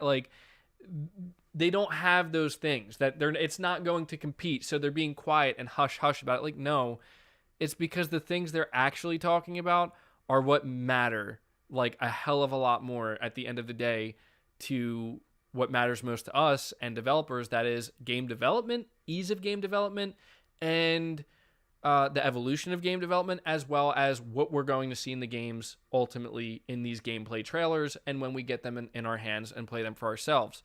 Okay, T-flops, doesn't matter. RDNA, doesn't really matter that much. I mean, look, we'll talk about it. I'll rant about it. But, guys, I said it earlier. I'll say it again. When I sit down to play Demon's Souls, I'm not going to be sitting there being like, 10.3 T-flops of RDNA3. Yeah, like, no. Like, or, 9.2 T-flops of RDNA 1.5. Like, that's not what I'm going to be doing. Okay, so anyway, we're going to talk a little bit more about the shots that I think, and I'm going to keep this brief because my voice, honestly, I think I have to talk a little bit lower. Like I was clearly screaming this entire time while ranting. My voice is starting to go. So I think I'm going to have to lower my voice a little bit. We're not going to get into ASMR territory, so don't worry about that. But, I made some videos recently where we talked about Sony's response to the Bethesda acquisition, and I told you guys that I wanted to talk a little bit more about the things that Jim Ryan is hinting at, okay? I'm not going to rehash what he said. I'll just try to keep it, again, brief.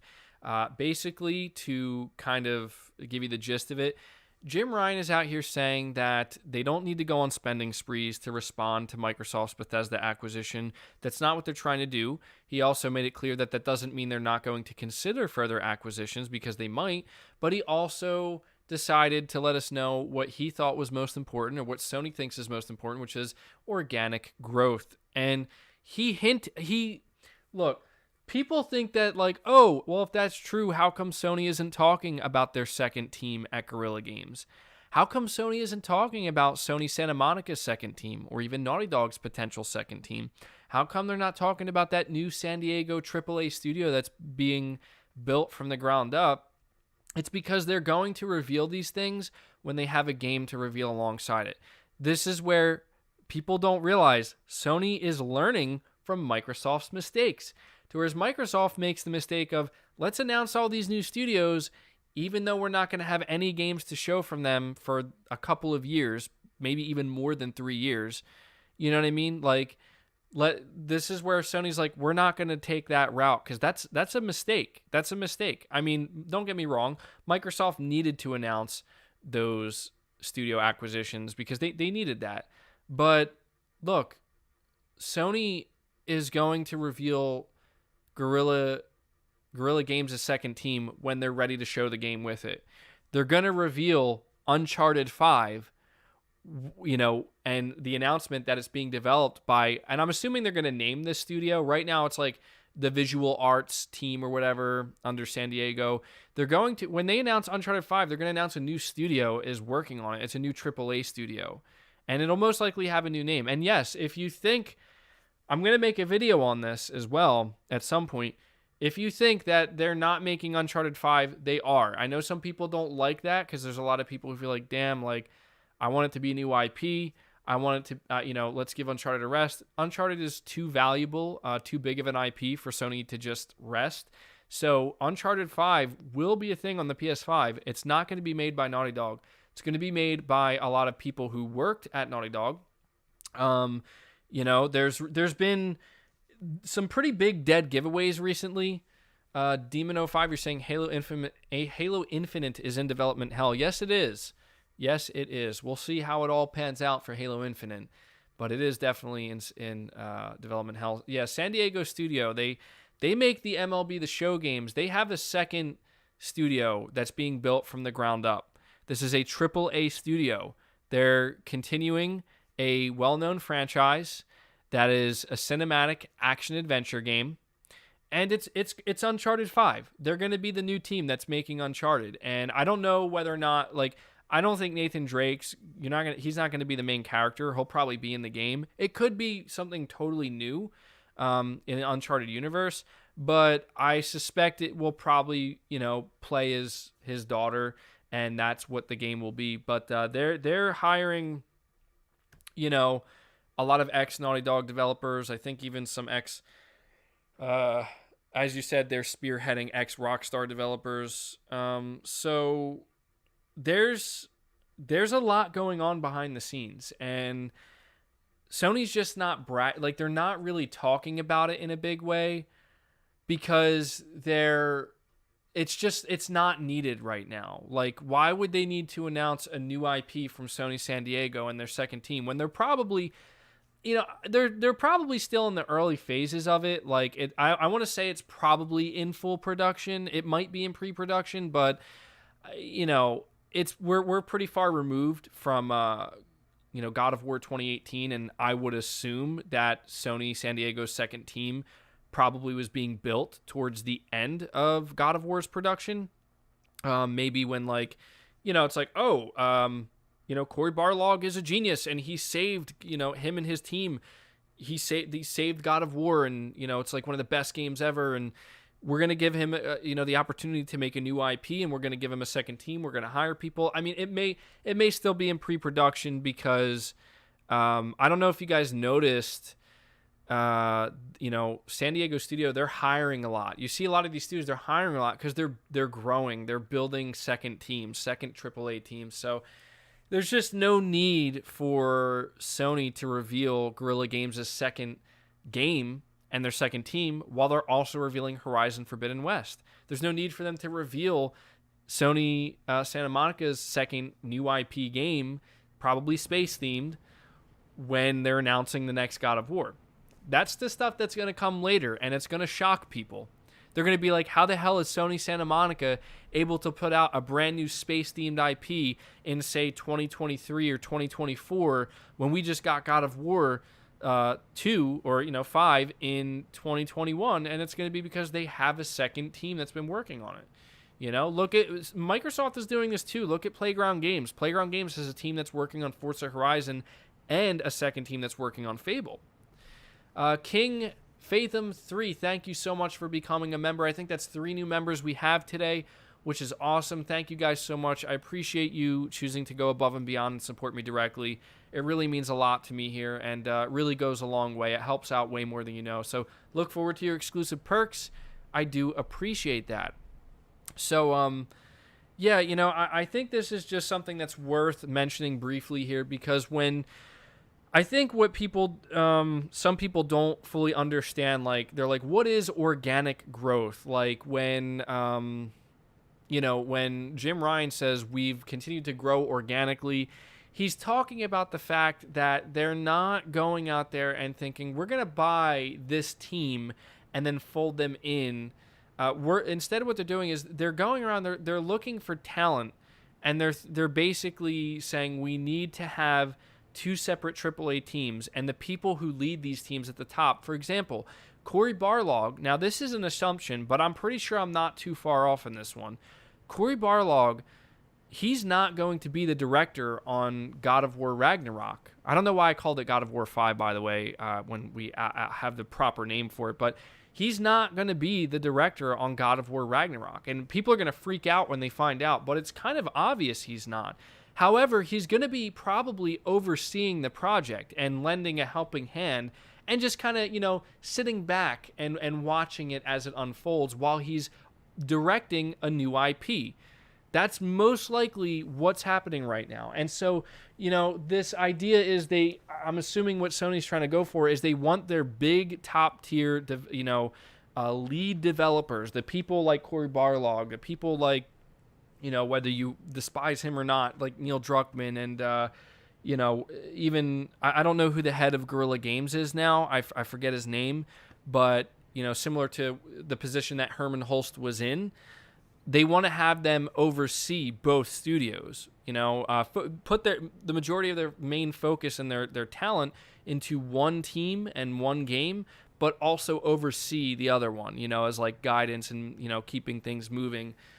That's what I'm assuming that Sony is trying to strive for. And so, it wouldn't surprise me if, you see that Jim Ryan basically bragged recently. He bragged about Sucker Punch and how Sucker Punch really kind of rose above the expectation with Ghost of Tsushima. Yes, Angel, I did see that, and we did talk about that.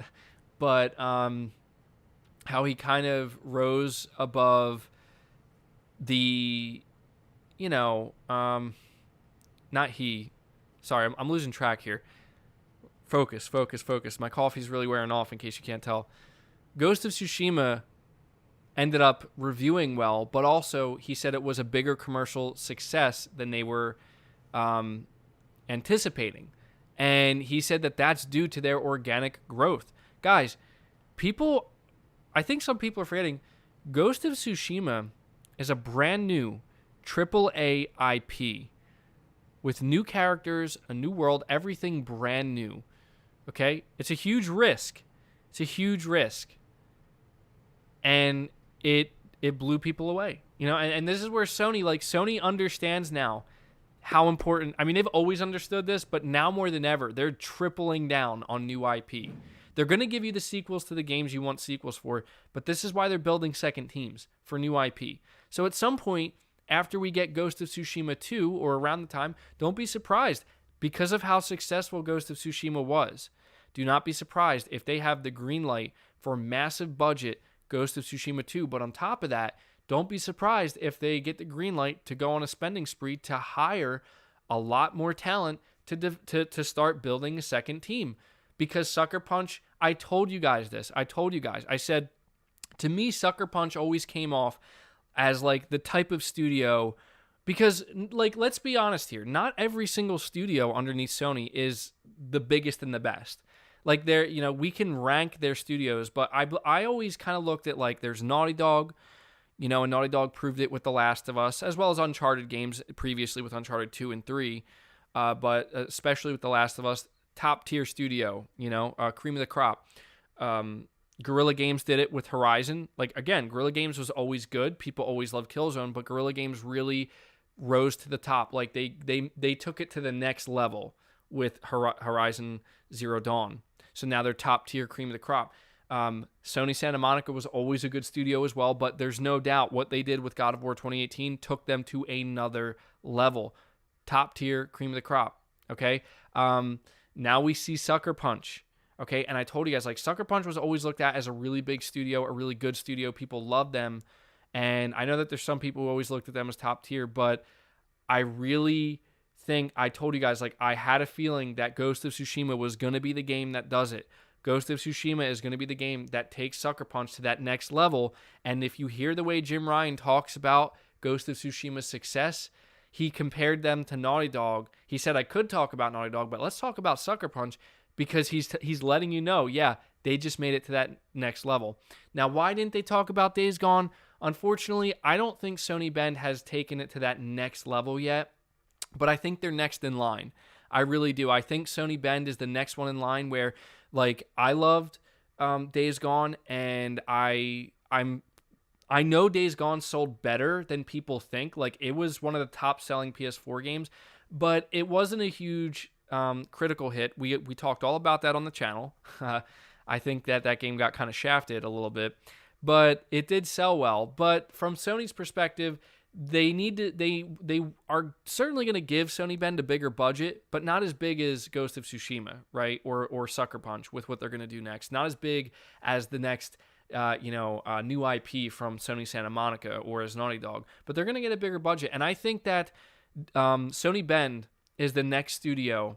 Whenever we get Days Gone 2 or sequel to Days Gone, we're going to see them take themselves to the next level and be up there with Sucker Punch now. And what other studios am I forgetting right now? Insomniac, Insomniac is already there. That's why Sony bought them. That's why Sony bought Insomniac, because Insomniac Games is at that top tier. So we have Insomniac, we have Guerrilla Games, we have Naughty Dog, we have Sucker Punch, we have Sony Santa Monica, if I could speak. Here's another thing. Depending on what we see from this new San Diego team, right? We have this new San Diego team that's being developed. If they are developing another Uncharted, and that Uncharted ends up being like maybe one of the best ever, right? Then you have another studio right there that could be considered top tier. What a Japan studio as well. Yeah, Japan studio. They're kind of all over the place though, so they're always top tier. Blue Point, Media Molecule. Media Molecule, I think they do great things, but I don't know what's going on with them. Dreams is great, but it's going to be interesting to see what the future of Media Molecule looks like. I'm going to be interested to see what's beyond Dreams. Also, why is Dreams not becoming pre-installed on every PS5 alongside Astrobot? Devin, you're saying, do you think we're ever going to get Silent Hill? Yes, we are. I think we are going to get Silent Hill. Metal Gear Solid, I think look, I don't know that we're going to get Metal Gear Solid. Like, I can't say for sure, but Polyphony Digital as well. Yeah, they're top tier in the racing game. But Metal Gear Solid, like, I don't know. I can't sit here and say, like, yeah, for sure. I think it's very likely. I think it's very likely that this is something alongside Silent Hill that Sony has up their sleeve. Oh, also, I don't have it in me, like, in my voice to rant anymore, but this is something I did want to mention. It's a little bit off topic, but not too far off topic. I read a comment from somebody, and they were like, Jim Ryan is a clown, basically, for saying what he's saying about organic growth with studios, when at the same time, Sony is going out there and paying and money hatting for third-party timed exclusives, and he referenced what we're seeing with Deathloop being a timed exclusive, as well as Ghostwire Tokyo. And there were multiple reports that I think are true that apparently Sony was trying to get Starfield as a timed exclusive on PS5. And I had to respond to this person, and I basically said, look, like, I understand how it can be perceived that way, but what Jim Ryan is discussing here in terms of organic studio growth has literally nothing to do with timed exclusive deals. It has nothing to do with that. What he's saying is that they're not just going to go out and buy studios. If anything, it makes more sense for them to go for some timed exclusive deals. And I also tried to explain, if it's not obvious to everybody, do you know why Sony has two currently in production and in development Bethesda games locked down as timed exclusives? Do you know why they were trying to get Starfield as a timed exclusive? Because Sony knew Sony was well aware, Jim Ryan and that team, they were well aware that Microsoft was maybe not Microsoft, because I don't know how many, what I heard is that it's been known for quite some time in the gaming industry that Bethesda and ZeniMax were going up for sale, that they were up for sale. Sony 100% got wind of the fact that this is a thing that's happening. Either Google, Amazon, or Microsoft, one of their competitors, is going to be buying Bethesda. So what they tried to do is, let's secure as many timed exclusives as we possibly can so that there's a chance that they're going to honor that. They could buy it out if they wanted, but they're most likely going to honor that. Why do you think they were going for Starfield? It's because they knew that it was getting bought up. They knew that these games were getting taken, most likely, potentially getting taken away from their platform. So, by the way, thank you guys so much for getting us to 1,000 likes before the podcast is even over. That's awesome. That helps it out a lot. So, thank you so much. Saying, hi, MBG, there's a new video for Resident Evil Reboot. They started filming one scene, which was a huge green truck driving fast. It could be the opening scene. Yeah, that's going to be exciting to see. But yeah, guys, let me look over my notes here and make sure there aren't any big topics I missed. Speaking of Bethesda, I don't know if you guys saw Todd Howard's recent comments where he was basically like, he finds it hard to imagine games like Elder Scrolls 6 being exclusive to one console. He also mentioned the fact that they were pretty close to Microsoft already with the Elder Scrolls games, and it was already kind of like a console exclusive. But then he also says that, kind of what Phil Spencer's saying, where they're not going to take anything away. Have I heard it? Dude, please stop spamming. I don't want to have to ban you, and I'm not going to keep answering you if you spam. I'll answer you this one time, but I'm going to have to ask you nicely to stop spamming. We already talked about RDNA3. It's in the title. We talked about it earlier in the podcast, so you're going to want to come back and watch it, once this is done. And yes, it was an intense conversation. I think anybody here who's still listening can attest to that. So come back and watch it. I think you'll be pleasantly surprised about what we had to talk about when it comes to RDNA3. And for anybody saying hi or asking how I'm doing, hello, I'm doing well. I do see what you guys are saying. Keep that in mind. I just can't respond to everything. But look, when it comes to Todd Howard's comments, I was just basically saying that, I think it's pretty telling that, I know that Phil Spencer has the final say in the matter. I believe this was confirmed by Todd Howard or Pete Hines themselves. They made it clear that it's up. Once this deal is done, Microsoft owns them. They can do whatever they want with them. But come on, people are making it seem like Todd Howard has no say in this whatsoever. That if Todd Howard were to call up Phil and be like, we need to talk about what we're going to do with platform exclusivity, that if Todd says, I really think it's a mistake that we shouldn't make Elder Scrolls 6 exclusive, I really think we should put Elder Scrolls 6 everywhere, including PlayStation. You're going to tell me Phil's just going to be like, nah, man, I don't know who you think you are, but we ain't doing that. No, that's not, come on. Todd Howard is one of the most highly, at least in the industry, I know that he's been memed on a lot since Fallout 76, but he is one of the most highly respected individuals in the gaming hemisphere. And so to think that Todd Howard isn't going to be able to have some weight or some say in the future of Bethesda games on platforms, maybe I'm wrong. I could be wrong. Maybe he doesn't. Maybe it really is just when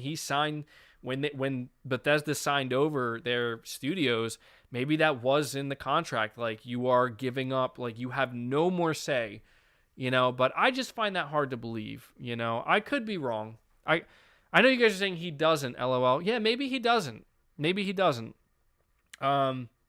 is part of the process. I'm aware of that. I am part of the process. I am aware of that part of the process is you're basically signing away your ability to make those decisions anymore. But we don't know what was in the contract. We really don't. So I don't know. There's people who say Elder Scrolls, and I don't care about it. I'm not going to play it, but there's people who are like, Elder Scrolls will not be on PlayStation 100%. Other people saying 100% it will be. We're going to have to wait to find out, guys. So, give me 1 second here. I have to adjust something, if you don't mind. Give me 1 second. All right, I am enabling slow mode on the chat because I am very hungry. My voice is becoming hoarse, and I'm pretty much expended of all topics. I can see you guys already started with the questions. I'm not going to be able to get to all of them, but let's do a live Q&A before we end this. Hit the like button, guys, before we move on. We have over 1,000 likes. Can we get to 1,100 likes before this podcast is up? That would be amazing. So let's see here. Have you heard about Sony buying Crunchyroll? Yes, I know Crunchyroll is basically the Netflix of anime. That's about as much as I know. I don't watch anime, so yeah, I don't know. I guess, Microsoft's like, we're going to make Bethesda exclusive, and we're going to buy Bethesda, and Sony's like, well, we're going to make anime exclusive to PS5. So, I don't know. Do I think GTA 6 will be a timed exclusive? I think it could be, man. Even if it's just for a month, I think it could be. By the way, guys, can you tell me, is my mic too loud? I can't tell, because on my mic, it's coming in as yellow and sometimes going into the red. Is it too loud? Because I don't want to adjust it and then have it go lower if it's fine. So let me know. No, it's okay. Mic is good. Okay, just making sure, because I don't know. Sometimes I see it. MBG only watches Arnold workout videos. Yeah. Man, Arnold is my hero. You're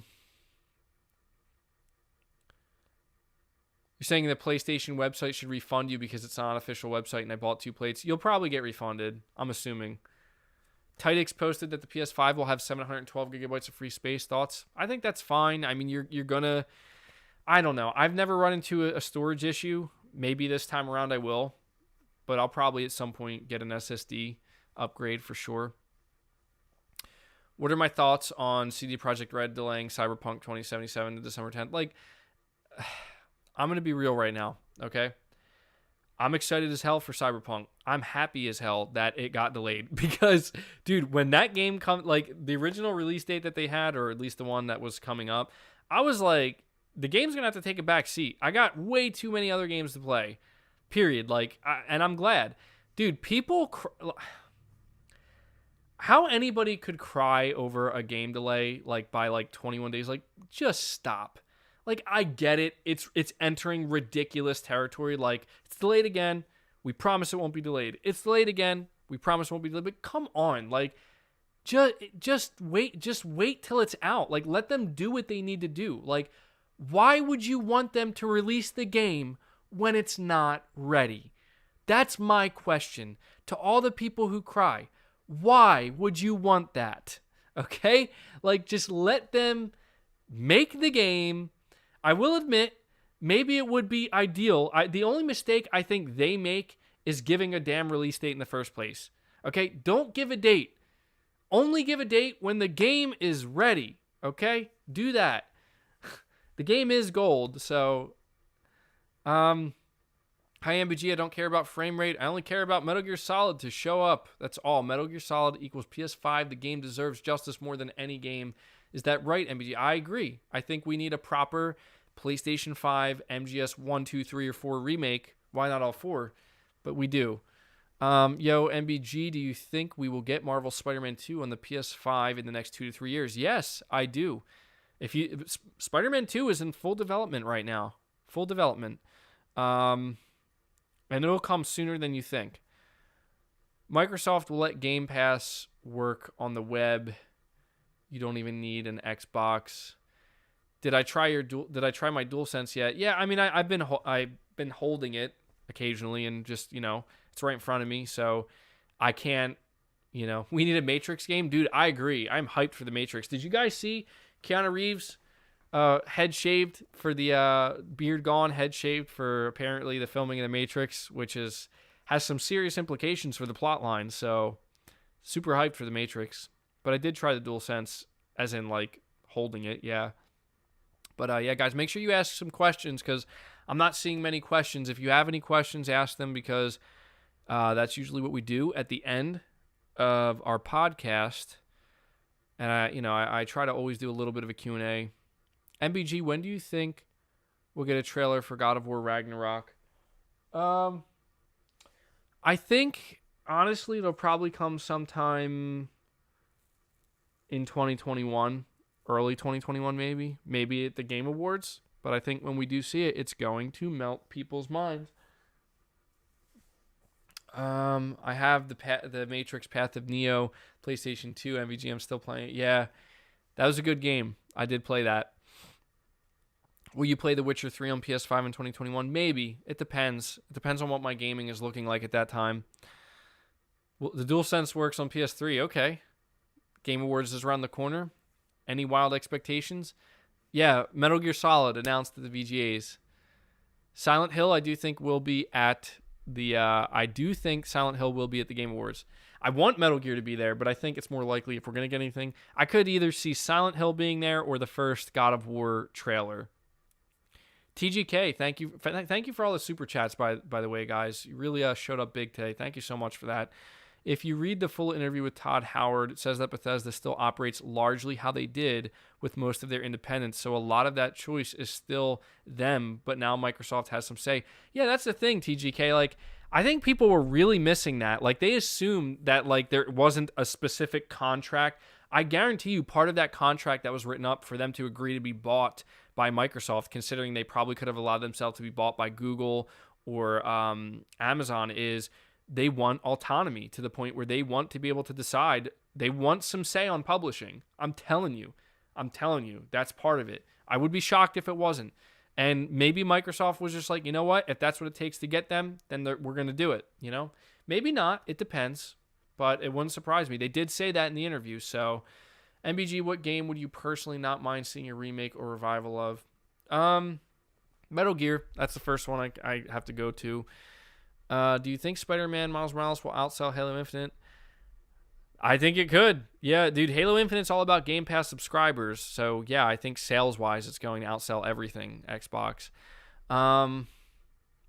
This may be off topic, but how long will the PS Plus collection last? I think it'll be a thing that's here permanently with games being taken in and other games going out. Maybe Sony's even own Game Pass potentially in the long run. Xbox fans are pushing them to release the game early. That's why, and it's the only thing Xbox fans had to play on the Series X. Yeah, I know, man. I know. What game would you personally... I think I already read that one. Do you think... read that one as well. Do I think The Last of Us 3 will be a thing? I hope not. I hope not. You said Keanu Reeves shaved off his hair like he did in the Matrix 1. Yeah, that's what I was talking about. Like story implications. Like he went completely bald again. So clearly it's for the Matrix. I wonder why. Am I gonna buy the Demon's Souls remake $20 package? Yeah, I probably will. Why not?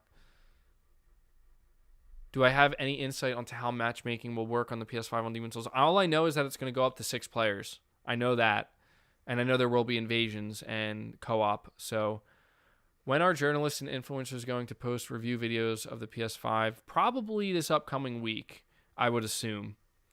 So that's going to be very exciting. Hey, MBG, do you think that there'll be a large amount of PS5 available on launch? Maybe some. Not a large amount. No, they're going to go quick. I think there will be some, though. Will you be using Game Help?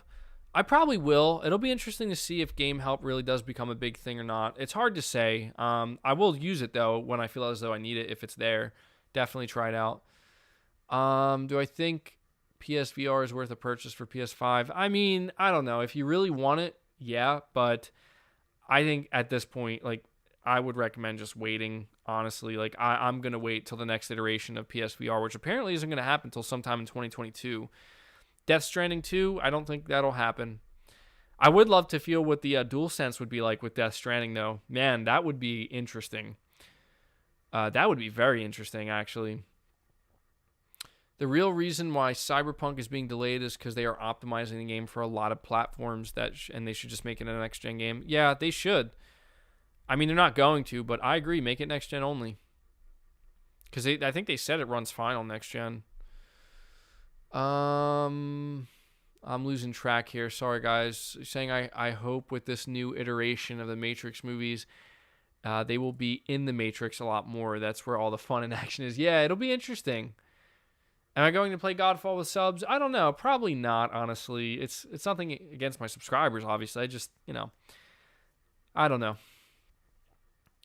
I'm pretty sure that the only people that are complaining about Sony not going full with hardware specs are Xbox fans. If you remember, everyone was attacking Sony with the ASMR mark. Sony, yeah. I don't know, man. People fall for marketing so easily. And I'm talking about like really disingenuous marketing. People make it sound like, oh, the DualSense gimmicky. Like, no, it's not. No, it's not. That's not disingenuous marketing. Have you heard what people are saying about the DualSense? It's the opposite. It's legitimate good marketing. Like, they're marketing something that you want to pay attention to big time. That's going to make a big difference. A tangible difference that you're going to feel. Will you be buying a warranty for your PS5? Probably not. I'm going to go with the manufacturer's warranty. Because I'm probably going to end up buying like a limited edition PS5 as well at some point. Are you going to miss the Dark Souls 3 Firekeeper? Yeah, of course. PS5 doesn't come packed with an HDMI 2.1 cable. Thoughts on that? Yes, it does. It does come with a 2.1 cable. I'm pretty sure. Pretty sure that's actually completely false. I'm not sure where that's coming from, but I'm certain the PS5 comes with an HDMI 2.1 cable. I see all these people complaining about that. Like, rather than complaining about the fact that a console you're not buying doesn't come with an HDMI 2.1 cable, which it does, why don't you complain about the fact that the PS5 offers Wi-Fi 6 and the Series X doesn't? And the latest iteration of Bluetooth. Why not complain about that? So, yeah, the PS5 comes with an HDMI 2.1. Don't fall for the bullshit that people are trying to peddle. It's unreal. Will there be haptics to support Cyberpunk 2077? I doubt it, honestly. They might, but they probably have so much other things they're trying to work on right now. It could come later, though. Haptic support for games could come later on, maybe in like a patch for a lot of games, if people really like it. If the PS5 DualSense allows us to feel the terrain under our character's feet or vehicle, that would be a real game changer. It will. It will. Like, Sony's first party is going to lead the way in how integrated the DualSense can be. But I think over time, we're going to start to see more and more devs kind of really latch onto it. And it seems like it's pretty easy to implement because a lot of third-party games are implementing it already. I'm excited. Dude, I'm not going to lie. Like, I am genuinely super excited to experience the DualSense. Like, it really, I know it sounds like cliche, but it literally sounds like a game changer. Because think about it. Like, when you're playing games, like, you're holding the controller the entire time. And the fact that the haptics are apparently so good that it can get you more immersed into, like, it can produce feelings that you wouldn't otherwise have in a really granular way. Like, that's the thing that I'm really interested to see is, like, how granular the haptics are in the DualSense is what excites me about it. So, please, RDNA3, please explain. You're going to have to come back and watch the video from earlier, or watch the podcast from earlier. What's the first thing you're playing after Dark Souls? Well, I think you mean Demon Souls. Spider-Man. I might do one more poll as we get closer to the launch asking whether people want to see me play Spider-Man first or Demon Souls. I'm going to play both. I'm going to stream both. But I just want to know what people want to see first. We also have a new member, Shane Ramsey. Thank you so much, buddy. That's actually, I think, 4 members we have today. So awesome. I don't usually have like a member goal. But thank you so much. Maybe, I don't know. I'll set a goal before we end. 5 members. Can we get 5 members? No, for real though. Thank you so much for becoming a member. And a huge shout out to all my members. You guys are awesome. Really do appreciate you supporting me directly. And everybody who shows up, you're all awesome. But those of you who super chat and become members, the support is greatly appreciated. So welcome, Shane. Look forward to your exclusive perks. Completely losing track of all the questions here, so I do apologize. Do I think Microsoft will use the new haptic technology after the DualSense? I think they're going to have to. I think they're going to have to do that. And we reached our member goal, guys. Thank you so much. 5 new members. Paul T, welcome aboard, buddy. Look forward to your exclusive perks. I appreciate you answering the call here, and if you will, and choosing to become a member. So thank you so much, man. I really appreciate that. You guys are awesome. We see a lot of fake news about the PS5 is being pushed by Xbox fans. Why do you think they are pushing misinformation, MBG? Well, as I said earlier, they need to, because I think the reality is starting to set into a lot of people that, like, there's people who enjoy their console preference, such as, like, there are Xbox fans, and then there are radical Xbox fanboys. Xbox fans don't care. Xbox fans who are just excited about Xbox are focused on getting the Xbox day one and enjoying it. They're not worried about PlayStation. They're not worried about PlayStation 5. They're not worried about, anything other than enjoying the Xbox. So the people who are doing this, I don't know, they're just really insecure, I guess, about their plastic boxes and their brand choice and whatnot. And so, I don't know, man. It's pretty weird. I don't get it. Did I see the screenshots for Spider-Man Miles Morales captured on PS4 at first glance? I thought it was PS5. Yeah, dude, I'm telling you, man, the PS4 is a very capable console. You saw the results it could produce on the PS4 Pro with a lot of exclusives. So, yeah. Play Spider-Man first so you can fully experience Demon Souls and not rush. Yeah, I don't know. That's the thing is, I think Demon Souls is going to be a much longer game than Spider-Man. And that's the reason why I'm considering doing Spider-Man first, is because it's just going to be a much shorter experience. So we'll see. We are entering a complete lockdown in the UK, so no PS5s will launch till December. Man, I'm really sorry to hear that, man. That sucks. That really does suck. But hang in there, Got to stay safe. Got to take care of yourself. And as long as you still get it, right? You may have to wait a little bit longer, but sorry to hear that, man. Do I think the Series X should have launched next year? Yeah. You know what? Launch it when there's games ready to go. That's what I think. I don't know. Maybe not. I don't know. Let's see. We have Michael. You're saying, hey, bud, have you noticed 95% of everything Xbox said would happen and be PS5, but it's actually happening to the Xbox Series X? I have noticed that. Quite unfortunate indeed. Quite unfortunate. Thank you for that $5 donation, Out for Blood. I appreciate that. Really do. So let's see here. Maybe I could do just a couple more questions because I am starting to lose it. What do you think Sony will do if Microsoft makes something like the DualSense? I don't think Sony will have to do anything. I think Sony will just prove that they made a really great innovation to the point where their competition needs to do something about it. Sorry, Freeze Vamp. As usual, I can't always get all your messages. But all right, guys. Like my throat's actually a little bit sore right now. I think I ranted a little bit. I think I ranted a little bit too much. MBG, will you stream the full game or just a bit like The Last of Us 2? Well, that's the thing. I'll end the podcast by saying this. I know that this is not going out to my wider audience because not everybody watches the podcast, but I will say this, especially not till the end. For those who are listening and who are wondering, I'm assuming a lot of you who show up to the podcast are going to show up to the live stream games as well because you like the live streams. To be honest, like my intention is I want to stream the entirety of games, and I want to make streaming a much bigger part of the channel on top of the normal content I do. However, it's going to depend on the support that is shown. Like if there's big demand and there is great support, then I know it will be worth my while to stream the entirety of games. But if it seems like it's just, it's not something that's going to catch on too well, then I can't promise I'm going to stream all games or the entirety of them.